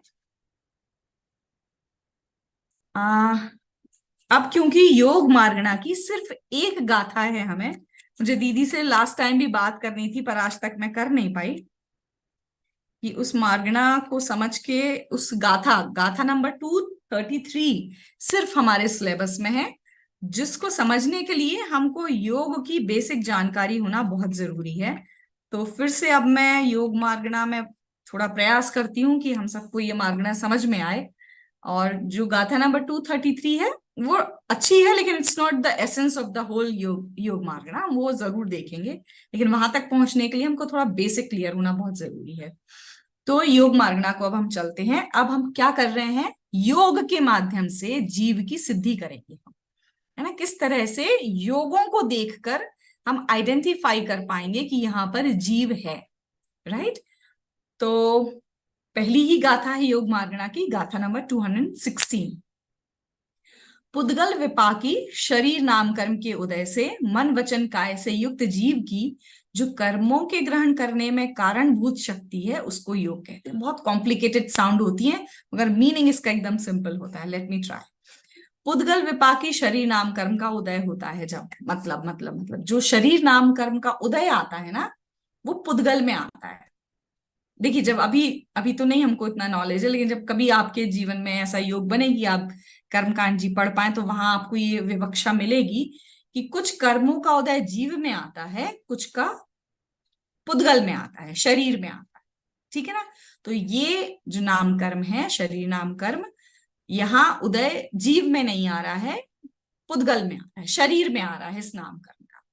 तो पुद्गल विपाकी शरीर नाम कर्म के उदय से मन वचन काय से युक्त जीव की जो कर्मों के ग्रहण करने में कारणभूत शक्ति है उसको योग कहते हैं। मतलब शक्ति किसकी है, ये जीव की शक्ति है। योग शक्ति किसकी है, जीव की है। योग मतलब मन वचन काय, तीन क्या कहते हैं उसको, तीन द्वार हैं ये, है ना, तीन ओपनिंग हैं, तीन एवेन्यूज हैं जिनके थ्रू कर्म जो है जीव में ग्रहण होते हैं। मतलब जीव जो है कर्मों को अट्रैक्ट करता है, कर्म आकर उसके साथ एक क्षेत्रवगाही संश्लेषित हो जाते हैं। तो ये शक्ति किसकी है, जीव की। किस जीव की, संसारी जीव की। बिल्कुल ये बात हमको क्लियर होनी चाहिए। योग नाम की शक्ति सिद्धों में भी है ना, लेकिन सिद्धों में वो निष्कंप योग है उनके, वो स्वभाव है उस शक्ति का। निष्कंप बने रहना योग शक्ति का स्वभाव है। और जब संसारी जीवों में योग की बात कर रहे हैं तो उसी स्वभाव का विभाव, परिणाम जो है, परिस्पंदन, वाइब्रेशन जो है, वो किसकी शक्ति है, संसारी जीव की। और उस कारण से मन वचन काय के तीन एवेन्यूज खुले रहते हैं और उनके थ्रू कर्मों को ग्रहण करता रहता है जीव। ग्रहण मतलब खाता पीता नहीं, उसके साथ क्या हो जाता है, मिलता भी नहीं है, लेकिन क्या होता है, उसी आकाश के प्रदेश में जहां जीव के आत्म प्रदेश है वहीं आकर कर्म बैठ जाता है, एक दोनों के साथ पैक्ट हो जाता है ना, एक उन दोनों के साथ संधि बन जाती है कि भाई हम इतने टाइम तक वो आपके साथ रहेंगे और फिर उदय होके हम आपसे दूर चले जाएंगे। तो इस पूरी चीज को कहते हैं योग। किसको कहते हैं योग, जीव की वह शक्ति जिसके कारण वह मन वचन काय तीन एवेन्यूज के थ्रू कर्मों को ग्रहण करता है। क्यों हो रही है, किस कर्म का उदय है, पुद्गल विपाकी शरीर नाम कर्म का उदय है, ठीक है। तो ये योग मार्गणा है। अब योग जो है वो दो तरह का हो गया, भाव योग और द्रव्य योग। बहुत सुंदर चीजें अभी यहाँ पे स्पष्ट होने वाली हैं। आई एम श्योर आप सबको बहुत आनंद आएगा ये पढ़ के, सीख के। तो भाव योग किसको कहा, कर्म नो कर्म को ग्रहण करने की जीव की शक्ति विशेष। और द्रव्य योग किसे कहा, आत्म प्रदेशों में परिस्पंदन या कंपन। इसमें निमित्त कौन बनता है, मन वचन काय की क्रिया या चेष्टा, अंगोपांग व शरीर नाम कर्म के उदय पूर्वक। तो ये तो अपन ने पढ़ ली बात। अब इसको समझने का कैसे समझेंगे इस पूरी बात को? तो देखिए, द्रव्य योग तो बहुत सिंपल एंड स्ट्रेट फॉरवर्ड है कि भाई आत्म प्रदेशों में जो है वो परिस्पंदन हो रहा है। अब ऐसा नहीं हो रहा है कि हम उसको फील कर सकें कि हमारे आत्म प्रदेश हैं जो वाइब्रेट हो रहे हैं। नहीं नहीं, बहुत सूक्ष्म परिस्पंदन होता है। परिस्पंदन वाइब्रेशन को कहेंगे, कंपन को कहेंगे। इस कंपन के कारण, इस कंपन का कारण क्या बनता है? मन वचन काय की क्रिया या चेष्टा, ठीक है ना, ये कारण बनता है। मतलब जैसे ही हमारे मन में कोई थॉट आया, है ना, जैसे ही जीव ने इच्छा की कि मैं सोचूं, क्या सोचूं कि दीपावली मैंने कैसे मनाई, है ना, वो मैंने इच्छा की, मेरे मन ने सोचना शुरू किया, वो जो चेष्टा हुई मन में, उसके कारण क्या हुई? मेरी आत्मा वाइब्रेट हुई, ठीक है ना, परिस्पंदन हुआ। और इसने क्या किया? इसने जो कारमान वर्गणाएं थी मेरे चारों तरफ, जो रॉ मटेरियल था, जो वातावरण में उपलब्ध है अबंडेंस में, उसको अट्रैक्ट किया और उन कारमान वर्गणाओं को कर्म में परिवर्तित कर दिया। कौन से कर्म? कोई भी हो सकते हैं, उसका डिटेल अलग है। 8 ज्ञानावरण आदि 8 कर्मों में उसको कन्वर्ट किया और वो कर्म जो है अब क्या बन गए? 11 आदि 8 कर्म बन गया। वो मेरे साथ क्या रहेंगे? अब कुछ काल तक के लिए रहेंगे। वो मैंने कर्म बंध की प्रक्रिया पूरी कर ली, है ना। तो अब ये पूरी प्रोसेस हुई। इसमें भावयोग का क्या रोल है? जीव की कर्म नो कर्म को ग्रहण करने की जीव की शक्ति विशेष, है ना। अब ये भावयोग को कैसे समझेंगे कि जीव की जो वो इच्छा हुई थी ना, पहला स्टेप, वो है भावयोग। जो पहला स्टेप, जीव ने जो भाव किया, जो इच्छा की, है ना, और ये इच्छाएं प्रति समय होती ही रह रही हैं हमको, राइट। अनादि से हमको भाव योग हो ही रहा है। अब यही भाव योग जो है क्या कहलाता है? भावाश्रव है। देखिए, हमने जब बाल बोध में या और भी आगे हमने जब आश्रव सीखा तो क्या सीखा? जीव की मोह राग द्वेष करने, जीव के द्वारा जो मोह राग द्वेष के भाव होते हैं, राइट, वो भावाश्रव हैं। और उस कारण कर्म जो है आते हैं। वो जो नाव का छेद, बहुत मोटी बात है एक्चुअली, लेकिन उस लेवल पे वही जरूरी थी, है ना, बात को थोड़ा समझना था हमें।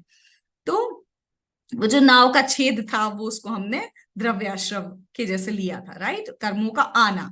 फिर हमने सीखा था कि जीव का मोह राग द्वेष रूपी भावों में रुक जाना क्या था? बंध था, भाव बंध था, है ना। और कर्मों का जीव के साथ जुड़ जाना, वो था द्रव्य बंध, राइट।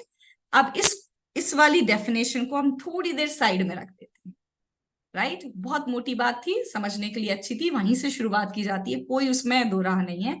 अब हम क्योंकि जीवकांड जी पढ़ने बैठे हैं, तो हमको रियल प्रोसेस समझना होगा आश्रव का और बंध का, जो इस तरह से है कि ये जो जीव ने इच्छा मात्र की कि मैं ऐसा करूं मन वचन काय से किसी से भी, राइट, तो ये जो इच्छा हुई, यही जो है कहलाता है भावयोग और यही कहलाता है भावाश्रव,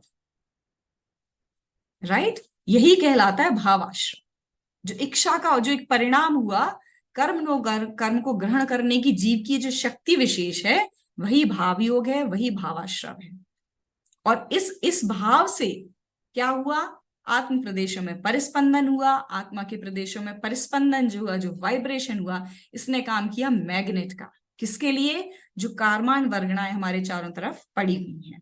तो ये जो कारमान वर्गणाएं हैं, ये है रॉ मटेरियल, राइट। अब रॉ मटेरियल क्या हो रहा है? पक्की सामग्री में बदल रहा है, लाइक कर्म, ज्ञानावरण आदि 8 कर्मों में कन्वर्ट हो रहा है। तो अब वो जो परिस्पंदन हुआ, मतलब जो कारमान वर्गणाएं आई आपके अंदर, वो क्या हो गई? द्रव्याश्रव, ठीक है। अब वो जो जीव के मोह राग द्वेष के भाव हुए, वो हो गया भाव बंध। ये जो इच्छा हुई थी ना कि मैंने दीपावली कैसे मनाई है, उसमें कुछ राग द्वेष का परिणाम भी हुआ होगा। तो वो जो राग द्वेष का परिणाम हुआ, इच्छा के साथ ही हुआ है। देखिए, भाव आश्रव और भाव बंध में समय भेद नहीं है। बहुत ही अमेजिंग सी बात है, अगर आपको यह भी समझ में आ गई तो। भाव आश्रव और भाव बंध में समय भेद नहीं है। उसी ही वक्त इच्छा और उसी ही वक्त राग द्वेष, है ना, उसी एक समय की पर्याय हैं दोनों। वो दोनों चीजें एक साथ होती हैं जीवन में, ठीक है, तो वही भाव आश्रव भी है। जो इच्छा हुई, फिर उस इच्छा के साथ जो राग द्वेष उसी मोमेंट पे हुआ, वो हमारा भाव बंध है। बंध का मतलब ये नहीं होता कि अभी राग द्वेष का भाव मैं कर रहा हूं और अब मैं उस राग द्वेष के भाव में रुक गया। अगर ये दो चीजें मानेंगे तो समय भेद हो जाएगा। समय भेद नहीं है आश्रव और बंध में। ठीक है, बहुत सूक्ष्म बात है ये। तो ये हो गई द्रव्याश्रव की बात, ये हो गई भाव योग की बात। अब जो आत्मा के प्रदेशों में परिस्पंदन हुआ, मोह राग द्वेष के भाव हुए, वह हो गया जीव का द्रव्य बंध। और उसके पहले जो परिस्पंदन है वो हो गया द्रव्य आश्रव। एक ही समय में ये पूरी घटना घटती है। अब क्योंकि हमने तत्वार्थ सूत्र भी पढ़ा है, अगर उसका रेफरेंस मैंने लिया है, आप में से किसी को याद हो तो वो सूत्र था काय मन वांगमया कर्म योगा स आश्रव। आश्रव किसको कहा? मन वचन काय की जो प्रवृत्ति होती है जीव की, वह क्या है? योग है ना। मन वचन काय की जो प्रवृत्ति है वही योग है और वही आश्रव है। So this is the source, right. अब हमको बहुत अच्छे से ये बात समझ में है। देखिए, वहां जो बात कही थी उसका खुलासा अब होगा, तब वो बात हमने हल्के में पढ़ ली और आगे बढ़ गए होंगे। उसकी एक्सप्लेनेशन वहां नहीं मिलेगी हमको, उसकी एक्सप्लेनेशन यहाँ योग मार्गणा पढ़ के ही मिलेगी हमको, कि जो मन वचन काय का जो परिस्पंदन है वह ही योग है और वही ही आश्रव है। इसलिए योग, राइट, इसलिए 13वें गुण स्थान तक अरिहंत केवली के योग कहा है। सयोग केवली इसलिए कहते हैं, तब तक उनको आश्रव पाया जाता है ना। होता इरियापथ आश्रव है, आता है जाता है, आता है जाता है, रुकता कुछ भी नहीं है उनके, राइट। लेकिन योग का जो योग जो देखा जाता है वो 13वें गुण स्थान तक अरिहंत देव के देखा जाता है। क्यों? सॉरी, आश्रव देखा जाता है। क्यों? क्योंकि उनके तब तक योग है। ठीक है, तो इस तरह से ये बात को हम समझेंगे। आई होप मैं आप लोगों को ये समझा पाई हूँ, क्योंकि ये पढ़ने के बाद मुझे बहुत आनंद आया था। तो कर्म हम सब समझते हैं, किसको कहा? ज्ञान आवरण आदि 8 कर्मों को कर्म कहा। 9 कर्म क्या होते हैं? औदारिक शरीर आदि, जो मतलब ये थोड़ी और दूर की चीज हो गई, राइट।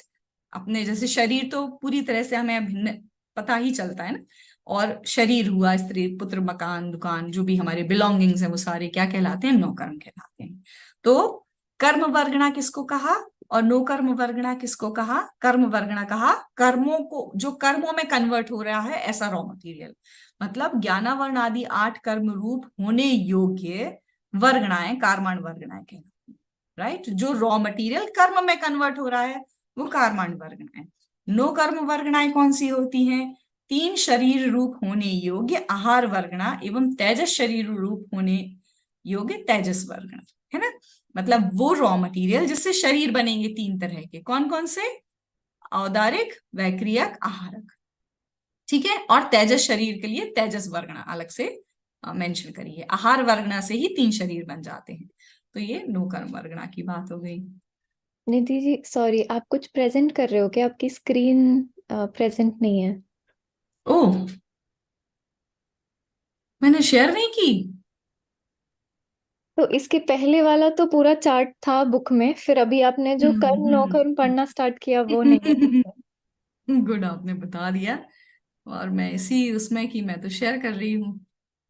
चलिए, ये था जो मैं पढ़ रही थी, योग, भाव योग और द्रव्य योग।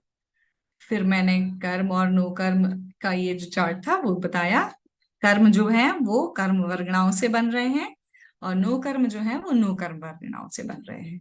कर्माण वर्गणाएं 8 कर्मों में कन्वर्ट हो रही हैं, और नो कर्म वर्गणा मतलब आहार वर्गणा जो हमने पर्याप्ति के टाइम पे पढ़ी थी, राइट, वो आहार वर्गणा 3 शरीर रूप परिणमित होगी तो वो नो कर्म कहलाएंगे। औदारिक आदि मतलब औदारिक, वैक्रियक, आहारक आदि शरीरों का बनना। कर्म नो कर्म का आना या ग्रहण करना, है ना, ये कहलाता है हमारा योग। अब हमको क्या पढ़ना है? आप हमारे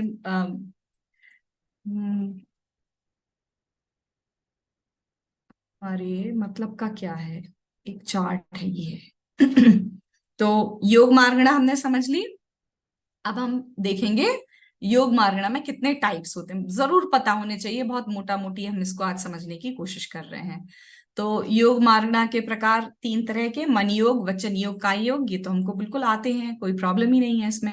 मनोयोग के कितने भेद हैं, वचन योग के कितने भेद हैं और काय योग के कितने भेद हैं? मनोयोग के 4 भेद हैं, सत्य, असत्य, उभय और अनुभय। इससे एक बहुत इंटरेस्टिंग सी बात निकल के आएगी, जिसको समझने में हमको बहुत मजा आएगा, वो अब हम देखेंगे, पहले इसको समझेंगे। तो सत्य मनोयोग, असत्य मनोयोग, मतलब सत्य मतलब सत्य, सत्य पदार्थ का जानना, किसके द्वारा? मन के द्वारा, है ना, वो सत्य मनोयोग है।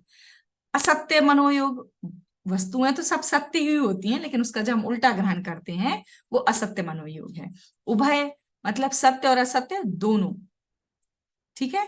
और अनुभय मतलब दोनों नहीं, ठीक है। ये इन वर्ड्स की मीनिंग है। इसी तरह वचन योग में भी है, सत्य, असत्य, उभय और अनुभय। उभय में दोनों को ले लिया है, अनुभय में दोनों को नहीं लिया है कि सत्य है या असत्य नहीं निर्णय हो पा रहा है। इस तरह से 4 भेद मनोयोग और वचन योग के हैं। काय योग के 7 भेद कैसे हैं वो देखेंगे।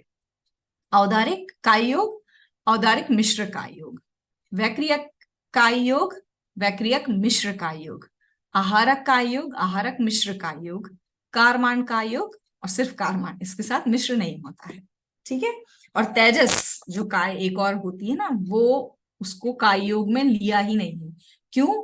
क्योंकि इनके वाइब्रेशन से तो शरीर में कुछ होता है, मतलब इन कायों के वाइब्रेशन जब होते हैं तो आत्मा के प्रदेश में परिस्पंदन चलता है, और वाइस वर्सा कहने की बात है। लेकिन तेजस शरीर से कुछ परिस्पंदन शरीर में नहीं होता, इसलिए उसको काय योग में इंक्लूड नहीं किया है। ये प्रश्न हमको आ सकता है।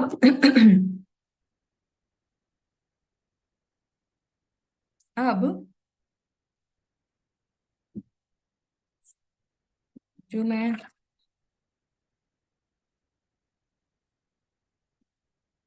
एक केवली भगवान का जो वचन होते हैं, राइट, वो उसकी बात मैं बताने जा रही थी कि केवली भगवान के इनका बहुत अच्छा और बहुत सुंदर विवेचन है। पूरा डिटेल जब इसका पढ़ेंगे, बहुत सारी, सबसे सेकंड लार्जेस्ट ये मार्गणा है, सबसे बड़ी तो ज्ञान मार्गणा है। ये मार्गणा का भी खूब जो है अच्छे से डिटेल आया है। हाँ, केवली भगवान के कौन सा वचन योग होता है, ये बहुत इंटरेस्टिंग है। गाथा 227, वो मैं आपको सिर्फ बताने वाली हूँ, इसको पढ़ के अपने को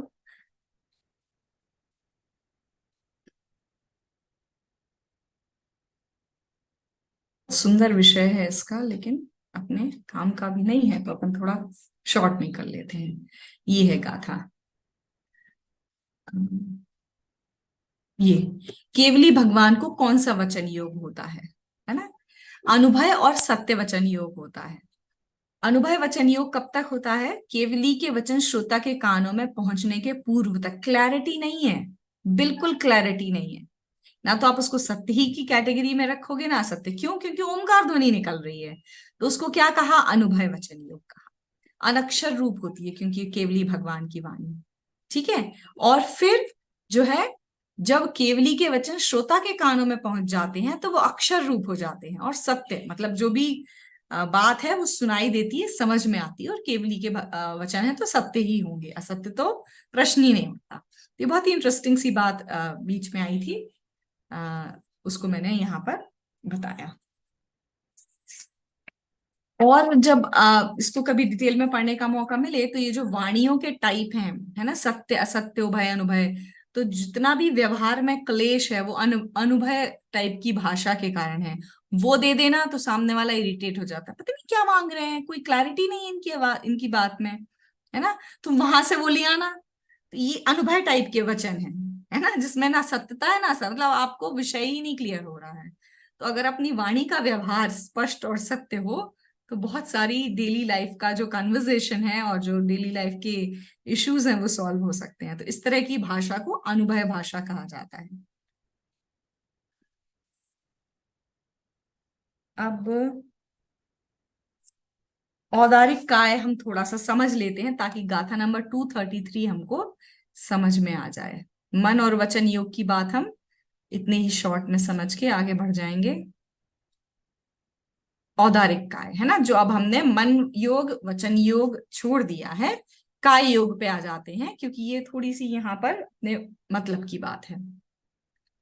तो औदारिक काय योग किसको कहा? औदारिक मतलब उदार, महान, पुरुष, स्थूल, उराल, ये सारे उसके सिनोनिम्स है, एकार्थवाची है। मतलब जो मोटा मोटी जो शरीर होता है वो औदारिक शरीर कहलाता है। किसके होता है? जितने भी त्रस हैं और जितने भी त्रस के बाद त्रस के और ये मनुष्य गति के जीव हैं, है ना। त्रियंश त्रस नहीं बोलना था, सॉरी।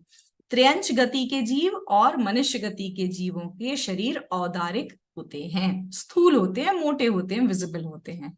नॉट एग्जैक्टली ऑल, जो वो बहुत छोटे छोटे माइक्रोस्कोपिक है उनके शरीर तो हमको दिखाई नहीं देते हैं, लेकिन औदारिक का मतलब स्थूल से लिया गया है, दिखाई देने वाले। ठीक है, तो औदारिक शरीर नामकरण के उदय से हुआ औदारिक शरीर के आकार रूप स्थूल पुद्गल स्कंधों का परिणाम औदारिक का है। इतनी बात हम समझ लेते हैं।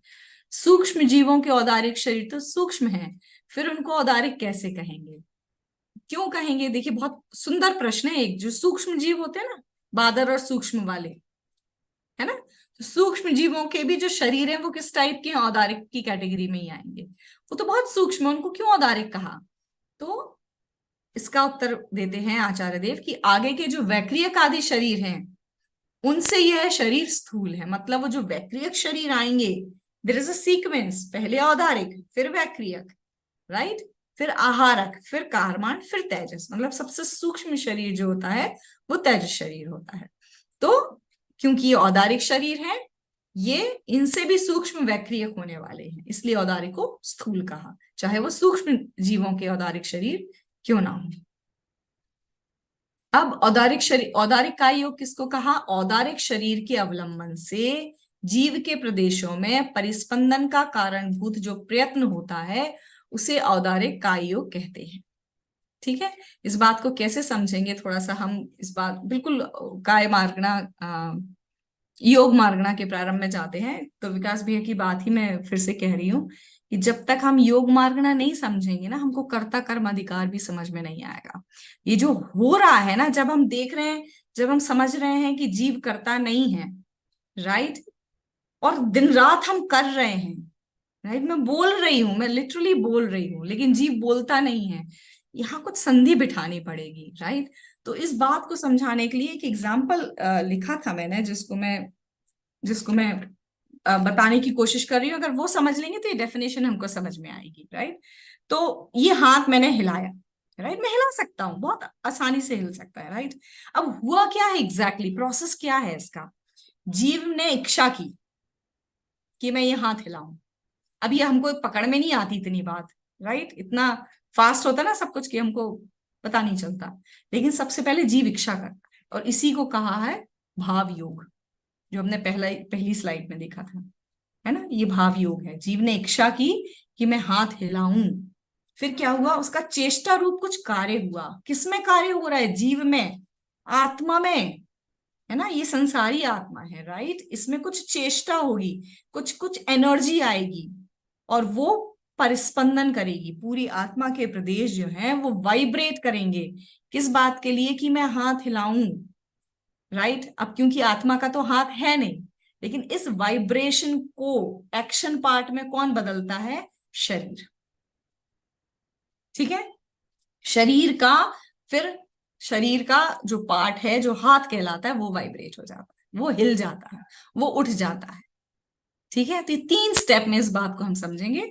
सबसे पहला स्टेप, जीव ने इच्छा की कि मैं ये हाथ हिलाऊं, वो था हमारा भाव योग। द्रव्य योग किसको कहा? वो जो आत्मा के प्रदेश वाइब्रेट हुए कि ये हाथ हिले, राइट, वो था द्रव्य योग।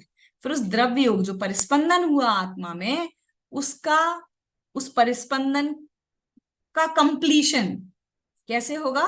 वो जो मेरा बॉडी पार्ट है जिसको हाथ कहते हैं वो हिला, है ना।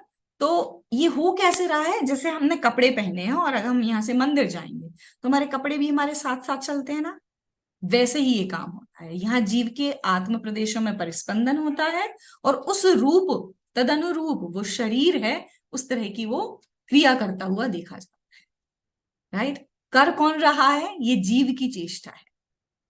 जीव ने चाहा कि मैं ये हाथ हिलाऊं, राइट।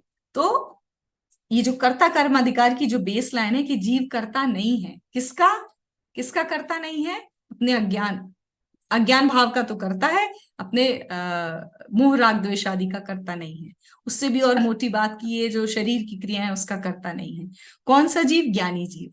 अज्ञानी जीव तो उसका कर्ता माना गया है, तो ये उसी अज्ञानी जीव की बात है। ठीक है, अब इस परिभाषा पे हम वापस आते हैं। कुछ मैंने गलत कह दिया हो तो please correct me, because I am also new learner here. जो मुझे समझ आया था, मेरी अपनी ये वो है, तो I have just shared it. अब इस डेफिनेशन पे हम वापस आएंगे औदारिक काय योग में, कि औदारिक शरीर के अवलंबन से जीव के प्रदेशों में परिस्पंदन का कारणभूत जो प्रयत्न होता है उसे औदारिक काय योग कहते हैं। यहाँ पे मीडियम क्या है? यह औदारिक शरीर है ना। ये इसमें मीडियम क्या है? औदारिक काय योग, मतलब जो जीव ने इच्छा की, उस इच्छा से जो आत्मा में परिस्पंदन हुआ उसको कह रहे हैं औदारिक काय योग। और उस परिस्पंदन, उस औदारिक काय योग का निमित्त पाकर जो है वो शरीर मूव होगा, उस हिसाब से उस परिस्पंदन का कारण जो है उसके हिसाब से उस जीव के शरीर का प्रयत्न होगा। इसको औदारिक काय योग कहा। सो काय योग मतलब आत्म प्रदेश का जो कंपन होता है, दैट इज काय योग। यस, दैट इज काय योग। और वो एक लक्षण है जीव की सिद्धि का, राइट? जो परिस्पंदन हो रहा है आत्मा के प्रदेशों में काय के एवेन्यू से, वो लक्षण है, वहां से जीव की खोज की जा रही है। ये जो संसारी जीव है ना, इसमें आत्मा के प्रदेशों में परिस्पंदन हो रहा है। किस एवेन्यू से? काय योग के माध्यम से। मन के माध्यम से भी होता है, वचन के माध्यम से भी होता है। वचन योग, मन योग, इनके माध्यम से भी परिस्पंदन होता है। अब ये मिश्र काय योग क्या कहलाते हैं? बहुत शॉर्ट में अपन देख लेते हैं। जैसे भव का पहला समय है, किसी जीव ने एक भव छोड़ा और दूसरे भव का पहला समय है, उसने जन्म लिया, तब से उसका जो निवृत्त पर्याप्त काल तक का जो समय होता है वह औदारिक मिश्र काय योग कहलाता है। निवृत्त पर्याप्त काल हम सबको बहुत अच्छे से याद है, शरीर पर्याप्ति पूरी होने के पहले तक का काल। भव के प्रथम समय से शरीर पर्याप्ति पूरी होने के पहले तक का काल क्या कहलाता है? निवृत्त पर्याप्त काल कहलाता है। और उसके बाद जीव पर्याप्तक हो जाता है। तो यहां तक की जो स्टेज है उसकी, वह कहलाती है औदारिक मिश्र काय योग। मिश्र मतलब दो चीजें मिली हुई हैं। यहाँ कौन कौन सी दो चीजें मिली हैं? औदारिक काय योग और कारमान काय योग। ठीक है, तो मिश्र अवस्था का कारण कारमान काय योग का होना है यहाँ पे। औदारिक काय योग किसके होगा? पर्याप्त मनुष्य त्रियंश के भी होगा। औदारिक मिश्र काय योग किसके होगा? अपर्याप्त मनुष्य त्रियंश और निवृत्त अपर्याप्त मनुष्य त्रियंश, सभी के होता है ना। बस बात यह है कि जो लब्ध पर्याप्तक मनुष्य त्रियंश होंगे उनका औदारिक मिश्र काय योग जो है वो औदारिक काय योग तक नहीं पहुंच पाता, वो मिश्र में ही वो उनका मरण हो जाता है। तो इस तरह से औदारिक काय योग हमने देख लिया। अब वैक्रियक काय किसे कहते हैं, फिर वैक्रियक काय योग समझेंगे। विक्रिया को कहा जाता है, वैगुर भी विक्रिया को कहा जाता है, जैसे शरीर का नाम होगा। विक्रिया मतलब है शुभ अशुभ प्रकार के गुण, अणिमा आदि अतिशयकारी रिद्धि की महानता से सहित देवनार्गियों के शरीर को वैक्रियक कहते हैं। ठीक है, औदारिक शरीर किस किस के होते हैं? औदारिक शरीर होते हैं मनुष्यों के और त्रियंशों के। वैक्रियक शरीर किस किस के होते हैं? देवों के और नारकियों के। तो उसका इस तरह से डेफिनेशन दी है। वैक्रियक काय योग की क्या डेफिनेशन? शरीर हमने सीख लिया। अब वैक्रियक काय योग क्या है? वैक्रियक शरीर के अवलंबन से, है ना, जिनके वैक्रियक शरीर में चेष्टाएं हो रही हैं, वैक्रियक शरीर का जो हिलना डुलना हो रहा है, जीव के प्रदेशों में परिस्पंदन का कारणभूत जो प्रयत्न होता है उसे वैक्रियक काय योग कहते हैं। अब इस बात को जैसा हमने पहले समझा है वैसे ही घटाएंगे। गाथा नंबर 233, सिर्फ ये गाथा अपने सिलेबस में है, यहां तक अब अपन आ गए हैं, इसको समझ लेते हैं। क्या कह रही है ये गाथा? ये गाथा आपको एक एक्सेप्शन बताने के लिए लिखी गई थी कि बादर, तेज मतलब होता है अग्नि, ठीक है, बादर अग्नि कायक और वायु कायक 2, संगी पर्याप्त पंचेंद्रिय त्र्यंच 3, एवं मनुष्य, वही मनुष्य में तो डेफिनेटली संगी ही लिखेंगे अपन, लेकिन पर्याप्त तक, ठीक है, मनुष्य, तथा भोग भूमि त्र्यंच 5, और भोग भूमि के ही मनुष्य 6 अपने अपने औदारिक शरीर को विक्रिया रूप परिणाम आते हैं। विक्रिया मतलब समझ गए ना, कि वो मैजिकल पावर्स की एक ह्यूमन जैसा दिखने वाला शेर बन गया, पेड़ बन गया, विक्रिया रूप कुछ कुछ और बना ले जो, है ना।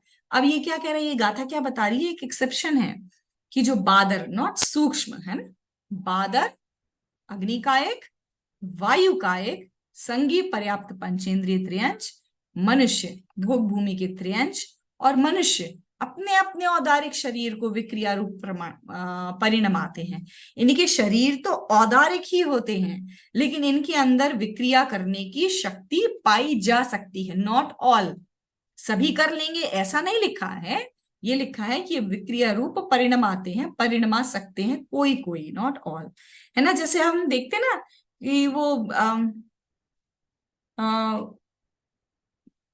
कुछ कुछ बन जाते हैं, रिद्धियां हो जाती हैं। कोई साधु है, इतने वर्ष से तपस्या कर रहा था, वो अपना रूप बदलना आने लगता है उसको। जैसे जैसे जैसे डिवाइन मुनिराज। नहीं, दीपायन मुनि के तो तेजस पुतला निकला था। अरे वो अपने रक्षाबंधन की कहानी में आता ना, वो विक्रिया करके वो वामन बन गए थे, छोटा सा रूप धारण कर लिया था। कौन से मुनिराज? विष्णु कुमार मुनिराज, है ना। शरीर तो औदारिक ही था, लेकिन विक्रिया रिद्धि हो गई थी उन्हें, तो वो दूसरा फॉर्म अपना बना ले रहे थे। अब इसका डिफरेंस समझने के लिए आगे आगे की गाथाएं हैं, ठीक है ना, कि ये क्या अंतर क्या है दोनों में। वैक्रियक शरीर वालों की विक्रिया में और औदारिक शरीर वाले जो विक्रिया कर लेते हैं, उनमें फर्क क्या है। तो विक्रिया जो है दो तरह की होती है, पृथक और अपृथक। क्या मतलब है इस बात का? मूल शरीर से भिन्न विक्रिया करना। मूल शरीर जो है ना, वो अपनी जगह सुरक्षित है, जैसा का तैसा है, और आप कोई और ही शरीर बना लें, मूल शरीर यहीं बैठा हुआ है, ठीक है, आप कोई और शरीर ही बना लें, वो कहलाती है पृथक विक्रिया। अपृथक विक्रिया क्या कहलाती है? मूल शरीर को ही विक्रिया रूप करना, मतलब जो ओरिजिनल आपका बॉडी है उसी में ही आप कुछ चेंजेस क्रिएट कर ले रहे हो, वो कहलाता है अपृथक। अब किस जीव के कैसी विक्रिया होती है उसका ये चार्ट दिया हुआ है। देवों में पावर होती है कि वो अपनी ओरिजिनल बॉडी को वहीं रख के कुछ और विक्रिया कर लें, या उसी ओरिजिनल बॉडी से दूसरी विक्रिया करके, दोनों ऑप्शंस अवेलेबल हैं देवों के पास। नारकियों के पास पृथक नहीं होती है, उनकी अपृथक ही होती है, राइट। वो अपनी ओरिजिनल बॉडी को छोड़ के कुछ और बन जाए ऐसा पॉसिबल नहीं है, उसी बॉडी से वो विक्रिया करते हैं जो उनकी ओरिजिनल बॉडी है। भोग भूमि या मनुष्य और त्रियंच, इनके पास भी भाई दोनों ऑप्शन है, ये पृथक भी कर सकते हैं और अपृथक भी कर सकते हैं। चक्रवर्ती आपने सुना होगा, 96,000 रानियों का एक साथ भोग करता है ना, और ओरिजिनल का बैठ के अलग ही बैठा हो, वो इतने विक्रिया से अपने शरीर बना लेता है कि सब रानियों को वो अवेलेबल हो जाता है, और वो हो सकता है वो ओरिजिनल जो फॉर्म है उसका वो वहीं रह जाए। तो चक्रवर्ती भी पृथक और अपृथक दोनों तरह की विक्रिया कर सकता है। शेष कर्म भूमि या मनुष्य और त्रियंच जो है, वो अपनी बॉडी को छोड़ के विक्रिया नहीं करते हैं, वो अपनी बॉडी से ही विक्रिया करते हैं। और वायु, बादर वायु और अग्नि का एक जो है, सेम उनका भी है, ये अपनी ओरिजिनल बॉडी को नहीं छोड़ते वो, और उसके साथ ही विक्रिया करते हैं। ये वाली गाथा हमारे सिलेबस में थी, इंपॉर्टेंट थी, अपन ने पढ़ ली। औदारिक शरीर वालों की विक्रिया औदारिक शरीर का ही परिणमन है, और औदारिक शरीर वाले जीवों की विक्रिया का योग नहीं होता है ना, इसलिए ये बात, ये गाथा यहाँ पर आई थी। अब वैक्रियक मिश्र भी पढ़ लेते हैं। वैक्रियक मिश्र क्या होता है? एग्जैक्टली वैसे ही जैसे औदारिक मिश्र होता है ना। भव के प्रथम समय से निवृत्त पर्याप्त काल तक का जो टाइम पीरियड होता है उसको कहते हैं वैक्रियक मिश्र का योग। क्या हो रहा है इसमें? वैक्रियक शरीर का, वैक्रियक का योग भी चल रहा है और कारमान का योग भी चल रहा है, दोनों का मिला जुला रूप चल रहा है। इसकी मेजर एक्सप्लेनेशन है जिसकी अभी अपन स्किप कर रहे हैं। अब आहारक शरीर बहुत इंटरेस्टिंग है, ये जल्दी से पढ़ लेते हैं इसको भी हम। आहारक शरीर किसे कहते हैं, किनके होता है, ये पूरी बात अपन को ये चार्ट से ही पढ़ लेते हैं। ओरिजिनल गाथा तो इसकी 235 है। आहारक शरीर किसे कहते हैं, किन के होता है, कौन से कर्म से होता है? तो आहारक रिद्धिधारी छठे गुण स्थानवर्ती मुनि के होता है। निश्चित रूप से नियम से ये भावलिंगी संत होते हैं जिनके आहारक शरीर बनेगा, है ना। जब तक इनका 7वां गुण स्थान है आत्मानुभूति है, 6वां गुण स्थान है शुभ भाव आया। अब शुभ भाव में क्या होगा, किसी तत्व का विचार चलेगा, कोई शंका आएगी, राइट, तब इनके 6ठा गुण स्थान होता है, तब इनके आहारक रिद्धिधारी मुनि कहलाएंगे ये, तब इनके आहारक शरीर बनता है। क्यों बनता है, किस कर्म के उदय से बनता है? आहारक शरीर नाम कर्म के उदय से बनता है। और क्या खास बात है, ये अपन पढ़ लेते हैं पूरी गाथा का अर्थ। अपने क्षेत्र में केवली तथा शुद्ध केवली का अभाव होने पर, किंतु दूसरे क्षेत्र में जहां पर कि औदारिक शरीर से उस समय पहुंचा नहीं जा सकता, केवली अशुद्ध केवली के विद्यमान रहने पर, अथवा तीर्थंकरों के दीक्षा कल्याणक आदि 3 कल्याणकों में से किसी के होने पर, तथा जिन ग्रह की वंदना के लिए भी आहारक रिद्धि वाले 6ठे गुण स्थानवर्ती प्रमत्त मुनि के आहारक शरीर नामकरण के उदय से यह शरीर उत्पन्न होता है। ये सारे क्लॉजेस दे दी कि भी कब होगा भाई, अपने क्षेत्र में केवली शुद्ध केवली का अभाव है, तत्व में शंका है, ठीक है, और औदारिक शरीर से दूसरे क्षेत्र नहीं पहुंचा जा सकता जहां पे केवली शुद्ध केवली विराजमान है, राइट, और शंका है।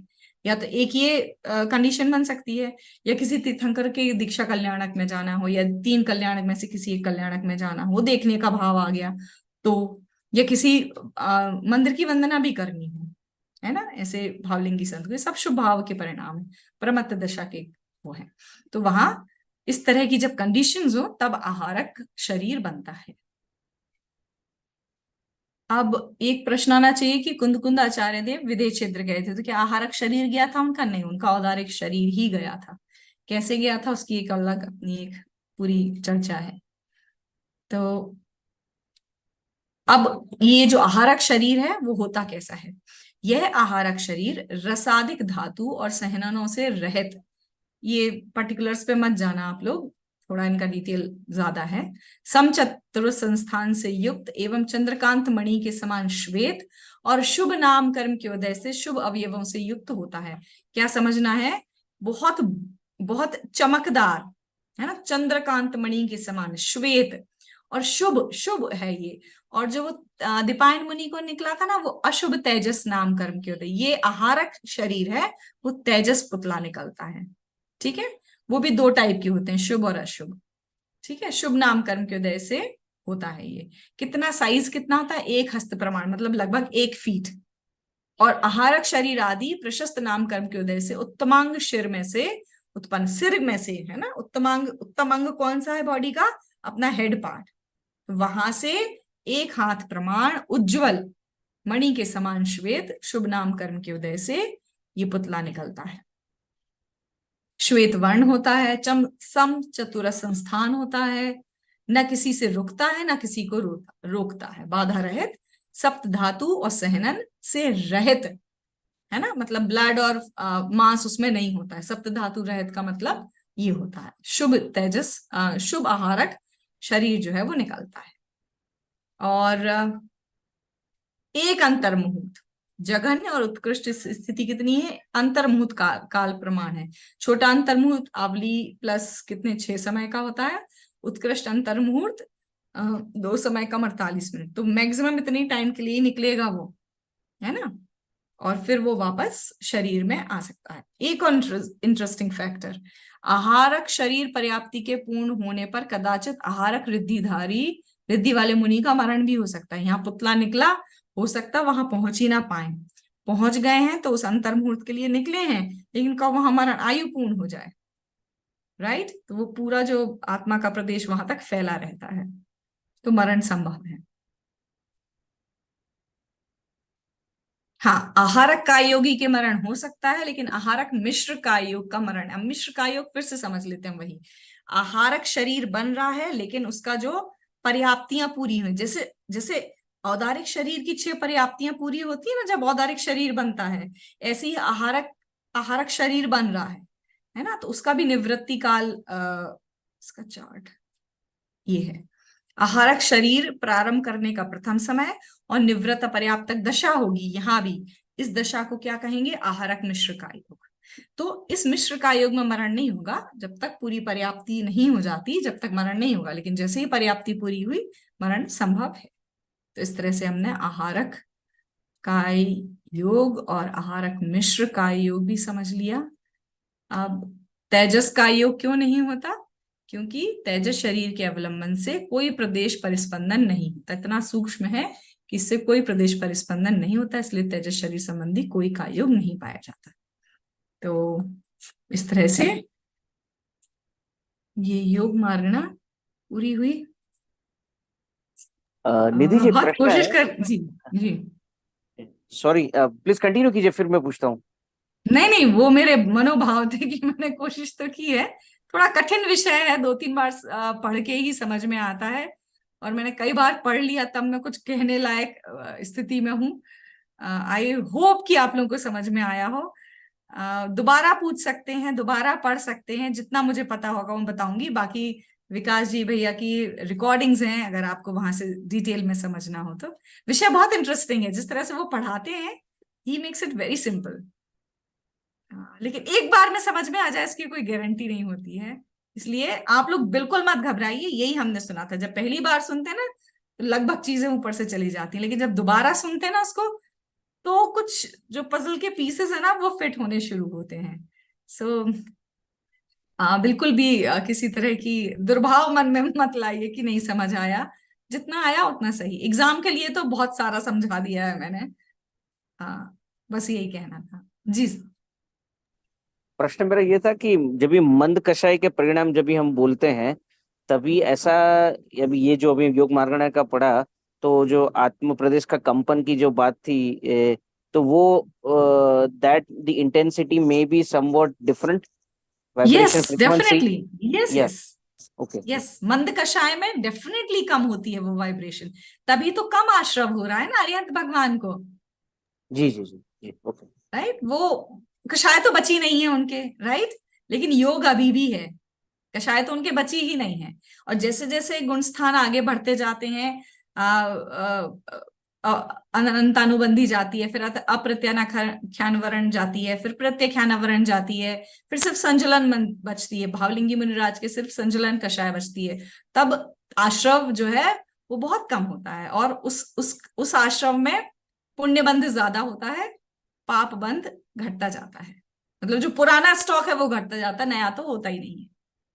तो ये सारा वाइब्रेशन का खेल है। यहाँ जीव इच्छा करता है और यहाँ वाइब्रेशन चालू हो जाती है, एंड देन आश्रव। चलिए, अब और अपने पास लगभग 25 मिनट है। एक टॉपिक और कवर किया जा सकता है, बहुत सिंपल है, बिल्कुल कॉम्प्लिकेटेड नहीं है, बहुत इंटरेस्टिंग है, वो है वेद मार्गणा। ठीक है, तो वेद मार्गणा की अपने पास 271 और 276 गाथा ही सिलेबस में, सबसे छोटी मार्गणा है मेरे ख्याल से। मैं उसके एक बार नोट्स शेयर करती हूँ, तो एक बार समझ लेते हैं, बहुत इंटरेस्टिंग है वो भी।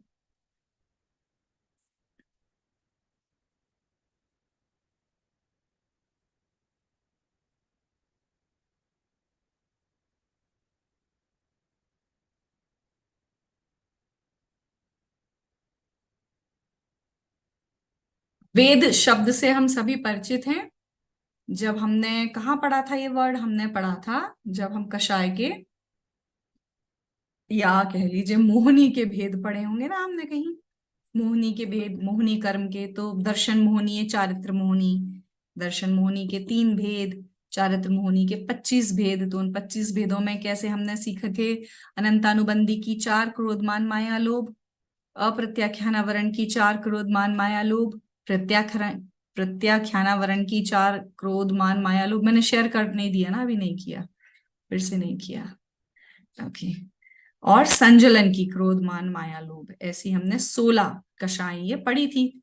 और 16 कषाय के बाद 9 कषाय पढ़ी थी, राइट। कौन कौन सी थी, कौन कौन सी थी, क्रो जुगुप्सा, आद्य, ये अरिति अरति, हास्य रति अरति शोक भय जुगुप्सा, पुरुष वेद, स्त्री वेद, नपुंसक वेद, है ना। तो यहाँ पर वेद, उस वेद की ही यहाँ पर, उस वेद कषाय की ही यहाँ बात है कि किस तरह से वेद के परिणामों से जीव की हम खोज करेंगे, है ना। तो इस तरह से वेद मार्गणा का इंट्रोडक्शन है। गाथा नंबर 271 हमारे सिलेबस में है, इसका क्या मीनिंग है वो हम पढ़ लेते हैं। पुरुष, स्त्री और नपुंसक वेद कर्म के उदय से भाव पुरुष, भाव स्त्री और भाव नपुंसक होता है ना। तो जो तीन हमने नो कषाय पढ़ी थी, पुरुष वेद, स्त्री वेद और नपुंसक वेद, वो जो कषाय हैं उन कषायों के कारण जो कर्म का उदय होता है उससे जीव की इस तरह के वेद बनते हैं। भाव पुरुष होता है वह भाव। तो अब ये जो हम वेद मार्गणा पढ़ रहे हैं ना, इसमें हमें बहुत अच्छे से ध्यान रखना है, हम भाव वेद की बात कर रहे हैं, हम द्रव्य वेद की बात नहीं कर रहे हैं, राइट।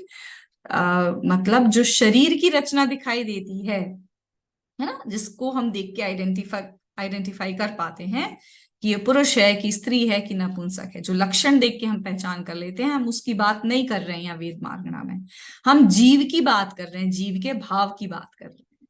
तो भाव पुरुष, भाव स्त्री और भाव नपुंसकपना, इनका कारण क्या है?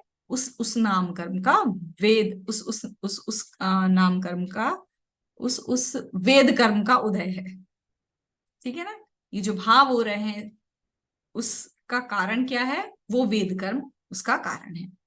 नाम कर्म के उदय से द्रव्य पुरुष, द्रव्य स्त्री, द्रव्य नपुंसकपना होता है। देखिए अंतर हमको समझना है, राइट।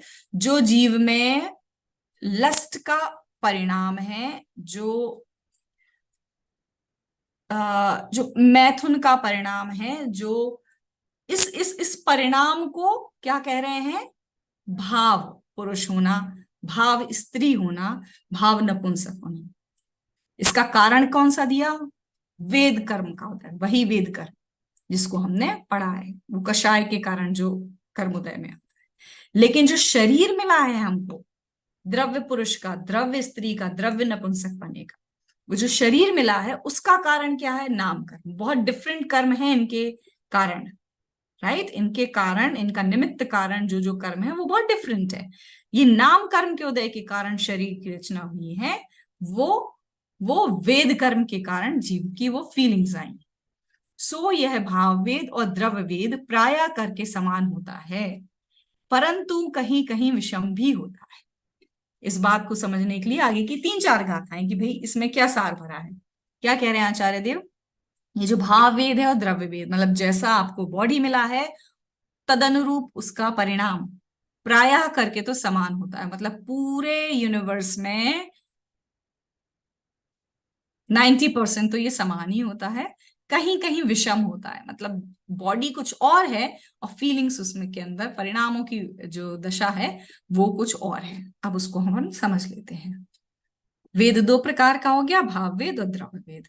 जीव के तीव्र मोह से उत्पन्न हुई स्त्री पुरुष नपुंसक भाव रूप परिणाम और पुरुष स्त्री नपुंसक रूप शरीर। अब इसमें भी इतना भाव भरा है ना इस तीव्र मोह वाली बात में, कि ये जो स्त्री पुरुष और नपुंसक रूप भाव रूप जो परिणाम होते हैं, ये नॉर्मल मोह से उत्पन्न नहीं होते हैं, राइट। ये जो पूरी प्रक्रिया है, ये बिना तीव्र मोह के, जब इंसान अंधा ना हो जाए, जब अपना विवेक खो दे, है ना, तब कहीं जाके इस तरह के परिणाम जीव में आते हैं। तो साधारण मोह से तो ये घटना नहीं घटती है, तीव्र मोह से ही इस तरह के भाव उत्पन्न होते हैं। अब द्रव्य व भाव वेद में विषमता, समता विषमता कहाँ संभव है?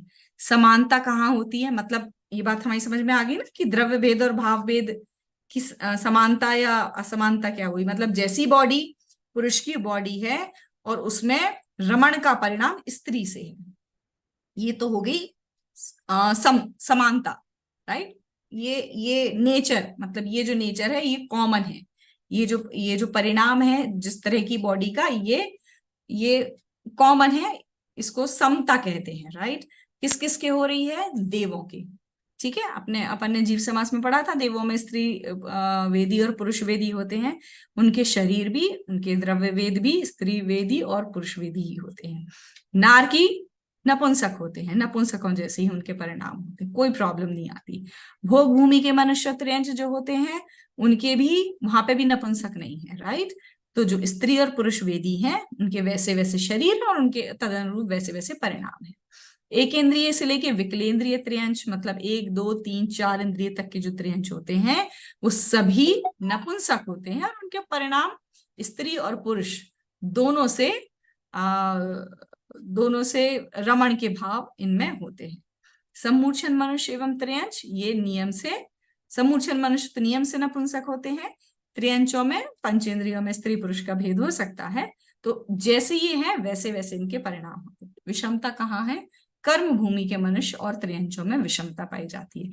तो एक ये रूल निकल के आता है, जहां जहां नपुंसक वेदी हैं, 3 वेद हैं, जहां पे स्त्री पुरुष और नपुंसक वेदी है वहीं वेद विषमता संभव है। मतलब बॉडी मिली है पुरुष की, भाव रमण के किसके साथ है? स्त्री के साथ ना होके पुरुष के साथ रमण के भाव है। स्त्री बॉडी मिली है स्त्री की, लेकिन रमणता के भाव किसके साथ है? पुरुष से ना होकर स्त्री के साथ है। नपुंसक वेदी, नपुंसक वेदियों के तो वेद विषमता होती नहीं है, मतलब उनके तो दोनों से रमण के परिणाम होते हैं। तो इस तरह ये जो विषमता है ये कर्म भूमि के ही सिर्फ मनुष्य और त्रियंचों के साथ होती है। ये जो नोट में आया है ना, ये रूल निकल के आता है, जहां तीनों वेद पाए जाते हैं वही वही वेद विषमता होती है। तो ये बात जो आजकल काफी लोग निकल निकल के आ रहे हैं, they are coming out and they are talking about their sexuality, ये बात नई नहीं है। ये 2500 साल पहले हमारे महावीर भगवान की वाणी में आ चुकी है, राइट। सो यहाँ कोई आश्चर्य की बात नहीं है, ऐसा भी वस्तु स्वरूप है। यहाँ हम कोई राग द्वेष अपना परिणाम ना रखें, जैसी चीजें हैं उसको वैसे उसको स्वीकार कर लें। इससे हमको ये शिक्षा मिलती है इस बात को पढ़ के यहाँ पे कि भाई ये बात कोई नई नहीं है, ये है बहुत ऐसा ही रूल है यहाँ कर्म भूमि का। सो पॉसिबल है, किसी प्रकार का राग किसी प्रकार का द्वेष बिल्कुल आवश्यकता नहीं है। अब ये हम डिटेल नहीं पढ़ते हैं कि किस तरह से पुरुष और स्त्री किसे कहते हैं, बहुत इंटरेस्टिंग है। एक जो अच्छी बात आती है यहाँ पे, एक मिनट, 276 गाथा है हमारे सिलेबस में। हाँ, इसको समझने के लिए थोड़ा सा पहले पीछे जाएंगे हम। इनके जो इनके वेदों के जो परिणाम होते हैं उसकी इंटेंसिटी कैसी है, तो आचार्य देव ने ये भी क्लियरली लिखा है। बहुत आश्चर्य की बात है कि ये सब हमारे पास उपलब्ध है ये ज्ञान, और हमको जानकारी नहीं है। तो पुरुष वेद का परिणाम किसको होता है? पुरुष वेद की पहले परिभाषा दी है, कषाय की तीव्रता का दृष्टांत दिया है कि जो पुरुष वेद का जो परिणाम है, जो कषाय की जो उस एक्शन को करने की जो परिणाम है, मतलब जब वो मोह बहुत तीव्र होता है तो कितने देर के लिए टिकता है वो पुरुष वेद का परिणाम? तो तिनके की अग्नि के समान, जो जलता है और बुझ जाता है for a very short time, right. तो ये तिनके की अग्नि के समान पुरुष वेद के कषाय की तीव्रता का दृष्टांत है ये। अब स्त्री वेद के स्त्री की जो परिभाषा दी है बहुत मजेदार है, जरूर पढ़नी चाहिए हमको। जो मिथ्या दर्शन, अज्ञान, असंयम आदि दोषों से अपने को आच्छादित करे, मृदु भाषण, तिरछी चितवन आदि व्यापार से जो दूसरे पुरुषों को भी हिंसा, अब्रहम आदि दोषों से आच्छादित करे, उसको आच्छादन स्वभाव युक्त होने से स्त्री कहते हैं। अब ये पढ़ के बहुत सारी जो विमेन पावर जो होल्ड करती हैं महिलाएं, इंक्लूडिंग मी, उनको थोड़ी सी आग लग जाती है मन में। तो इसका जवाब जब ये प्रश्न किया था हमने, जब पहली बार पढ़ा था कि भैया ये क्या है, मतलब ऐसे कैसे हम पे पूरा ब्लेम आ गया, तो भैया जी ने एक बहुत सुंदर बात कही थी, जो अपने को स्त्री माने उसको ही बुरा लगेगा, जो अपने आप को आत्मा माने उसको बुरा नहीं लगेगा, राइट। तो ये थॉट जरूर बना रहे हमारे अंदर कि अगर हम अपने आप को स्त्री देखते हैं तो स्त्रियों का ये स्वरूप जो है आचार्य देव ने यहाँ पे कहा है। अब इसके कषाय का परिणाम की क्या इंटेंसिटी है, तीव्रता का क्या दृष्टांत दिया है? कंडे की अग्नि के समान। तो कंडे में अग्नि लगती है और बुझ भी जाती है, लेकिन उसके अंदर गर्माहट बहुत देर तक बनी रहती है, राइट। तो इस तरह से इनकी कषाय की तीव्रता का ऐसा परिणाम होता है। अब नपुंसक वेदियों के कषाय का परिणाम कैसा होता है? ते में पकती हुई ईंट की अग्नि जो कई दिनों तक जलती रहे। राइट, मैंने तो नहीं देखी है कि ईंटें कैसी पकाई जाती हैं, लेकिन इतना तो अपने को नॉर्मल ये ज्ञान है कि ईंट का जो भट्टा होता है वो 2-2 दिन तक जलता है। तो उसमें पकती हुई ईंट की अग्नि के समान, मतलब बहुत ज्यादा इंटेंस परिणाम इनके वेद के पाए जाते हैं नपुंसकों के। अब हमारी जो 276 गाथा है ये हमारे सिलेबस में है, इसको हम देख लेते हैं। क्या है इसका अर्थ? तृण की अग्नि पुरुष वेद की कषाय की तीव्रता का एग्जाम्पल था, तृण की अग्नि। कारीश यानी कंडे की अग्नि जो स्त्री वेदी के कषाय का परिणाम था। और इष्टपाक यानी वो भट्टे की ईंट की जो अग्नि जो नपुंसक वेदी के कषाय का परिणाम था, अवा की अग्नि के समान। वेद के परिणामों से रहित जीवों को अपगत वेदी कहा है। मतलब जो जिनमें इस तरह के तीनों वेद के परिणाम नहीं पाए जाते हैं, वे कौन है? अपगत वेदी, मतलब जो वेद कषाय से, वेद परिणाम से अपगत हो गए हैं, क्रॉस कर गए हैं, पार हो गए हैं, उससे ऊपर उठ गए हैं, वो कौन कहलाते हैं? अपगत वेदी कहलाते हैं। ये जीव अपनी आत्मा से ही उत्पन्न होने वाले अनंत और सर्वोत्कृष्ट सुख को भोगते हैं। तो ऐसे सिद्ध भगवानों की जय। 3 प्रकार की काम वेदना रूप संक्लेश रहित अपनी आत्मा से उत्पन्न अनाकुल अनंत सर्वोत्कृष्ट सुख के भोक्ता, नवमें गुण स्थान के अपगत वेद भाग से गुणस्थानातीत सिद्ध तक। देखिए ये बहुत अच्छी ये विवक्षा आई है। 9वें गुण स्थान के अंत में वेद कषाय का अभाव हो जाता है, ठीक है। उसके बाद के जितने भी जीव कहलाते हैं वे अपगत वेदी कहलाते हैं। तो अपगत वेद भाग से उस टाइम जोन का नाम, 9वें गुण स्थान के अंत में अंतिम समय का नाम अपगत वेद है। और उस समय पे जो है वेद नाम का जो उदय है वो खत्म हो जाता है, मतलब वेद कषाय की सत्ता का नाश हो जाता है। 10वें गुण स्थान से वेद कषाय नहीं बचती है जीव के, ठीक है ना। तो 9वें भाग के अपगत वेद भाग से गुण स्थानातीत सिद्ध भगवान तक अपगत वेदी होते हैं, वेद रहित जीव पाए जाते हैं। तो गुण स्थान भी देख लेते हैं, ये भी इंटरेस्टिंग है। अपगत वेदी हमने अभी अभी देख लिया, 9वें से 14वें। और तो इनमें द्रव्य वेद तो पाया जाएगा, राइट, बॉडी तो है 14वें गुण स्थान तक। फिर भाव वेद तो इनके होता ही नहीं है। नपुंसक वेद के द्रव्य वेद, मतलब जो क्या कहेंगे, द्रव्य वेद मतलब 1 से 5वें गुण स्थान तक ही होता है। मतलब जो नपुंसक वेदी जीव होते हैं वो महाव्रत नहीं ले पाते हैं, ठीक है ना। तो उनके द्रव्य वेद की बात कर रहे हैं हम, ये बॉडी की बात कर रहे हैं नपुंसक वेद के, राइट। लेकिन अगर किसी का भाव वेद नपुंसक है, बॉडी स्त्री या पुरुष की हो सकती है, राइट, इनफैक्ट पुरुष की ही, तो भाव वेद उनके 9वें गुण स्थान तक हो सकता है। स्त्री वेद सेम बिल्कुल वैसे ही है, अगर किसी का बॉडी स्त्री है तो 5वां गुण स्थान तक उसके हो सकता है।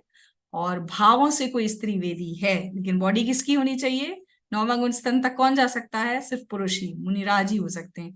लेकिन वेद कौन सा चल रहा है उनका? स्त्री वेद चल रहा है। तो देखिए इस बात से ही इस बात की पुष्टि होती है कि अन्य मतों में, जैन धर्म की ही जो और भी ब्रांचेस हैं, वहां पर स्त्रियों को मोक्ष बताया है, राइट। इसका सबसे बड़ा कारण है कि उनको वेद में, मतलब द्रव्य वेद में और भाव वेद में अंतर समझ नहीं आया। तो दोनों अलग हैं। भाव वेद अगर स्त्री है तो भी 9वां गुण स्थान प्राप्त हो सकता है शिव को। पुरुष वेद जिनका द्रव्य वेद है, तो जो बॉडी है वो 14th मतलब 14वें गुण स्थान तक पाई जाएगी। और जो भाव वेद है वो 9वें गुण स्थान तक। 9वें गुण स्थान के ऊपर भाव वेद का अस्तित्व नहीं है, क्योंकि 9वें गुण स्थान में ही वेदों का क्या हो जाती है? विच्छित्ति हो जाती है, उदय की। तो इस तरह से गुण स्थानों की विवक्षा भी हमने देख ली। अब बाकी तो काउंटिंग्स हैं बहुत सारी, किस गति में कितने जीवों की संख्या है जो हम नहीं पढ़ते हैं। चलिए, इस तरह से आज अपनी वेद मार्गना भी पूरी हो गई। आई होप जिनके वीडियोस ऑफ हैं वो सोए नहीं हैं। किसी को कोई प्रश्न हो तो निधि पूछ जी, सकते हैं। जी निधि जी, स्त्रियों को मोक्ष हो सकता है? नहीं, नहीं, स्त्री वेदियों को हो सकता है। स्त्री वेदियों को हो सकता है। अच्छा, जी हाँ, पुरुष बॉडी द्रव्य वेद तो उसका पुरुष ही होगा, मुनि ही होंगे वो। लेकिन अच्छा, अंदर में वेद कौन सा चल रहा होगा? स्त्री वेद, मतलब पुरुष से रमण के अगर परिणाम चल रहे होंगे। अगर स्त्री के भाव पुरुष वेद के जैसे हो तो उसको नहीं हो सकता, उनको नहीं हो सकता। कम अगेन, फिर से बोलिए। देखिए, जैसे स्त्री पुरुष के स्त्री वेद होता है तो भी हो सकता है, बोलते हैं ना आप। हम्म। हाँ, हाँ, तो स्त्री शरीर के पुरुष पुरुष वेद का के है, भाव। शरीर हाँ, पुरुष का है, क्योंकि मुनि दीक्षा कौन लेगा? देखिए, 9वें गुण स्थान तक कौन जाएगा? जो दिगंबर होगा वही तो जाएगा 9वें गुण स्थान तक, हाँ, राइट? दिगंबर मुनि ही। तो बॉडी उनका पुरुष का ही है, लेकिन वेद के परिणाम स्त्री के हो सकते हैं। अच्छा, थैंक यू। चलिए, यही क्लास एंड करते हैं। जिसको जो भी प्रश्न हो तो प्लीज पूछ लीजिए, एक बार पढ़ लीजिए।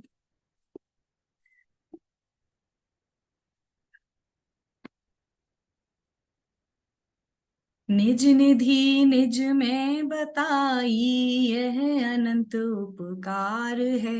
इसके लिए जिन वाणी माँ को वंदना शत बार है, वंदना शत बार है। 9 बार नमोकार मंत्र पढ़ेंगे। जय जिनेन्द्र सभी को। हमारी लगभग सिलेबस जो है कंप्लीशन की तरफ आ रहा है। थोड़ी ही मार्गणाएं बची हैं और उसमें भी बहुत थोड़ी गाथाएं हैं, बहुत डिटेल में तो वो नहीं है। उनको समझने के लिए थोड़ी डिटेलिंग में जरूर करूंगी। मैक्सिमम 3 क्लासेस ही लगनी चाहिए अब। तो अगली क्लास हम मित्तल जी संडे को कर लें, नेक्स्ट वीक वाली।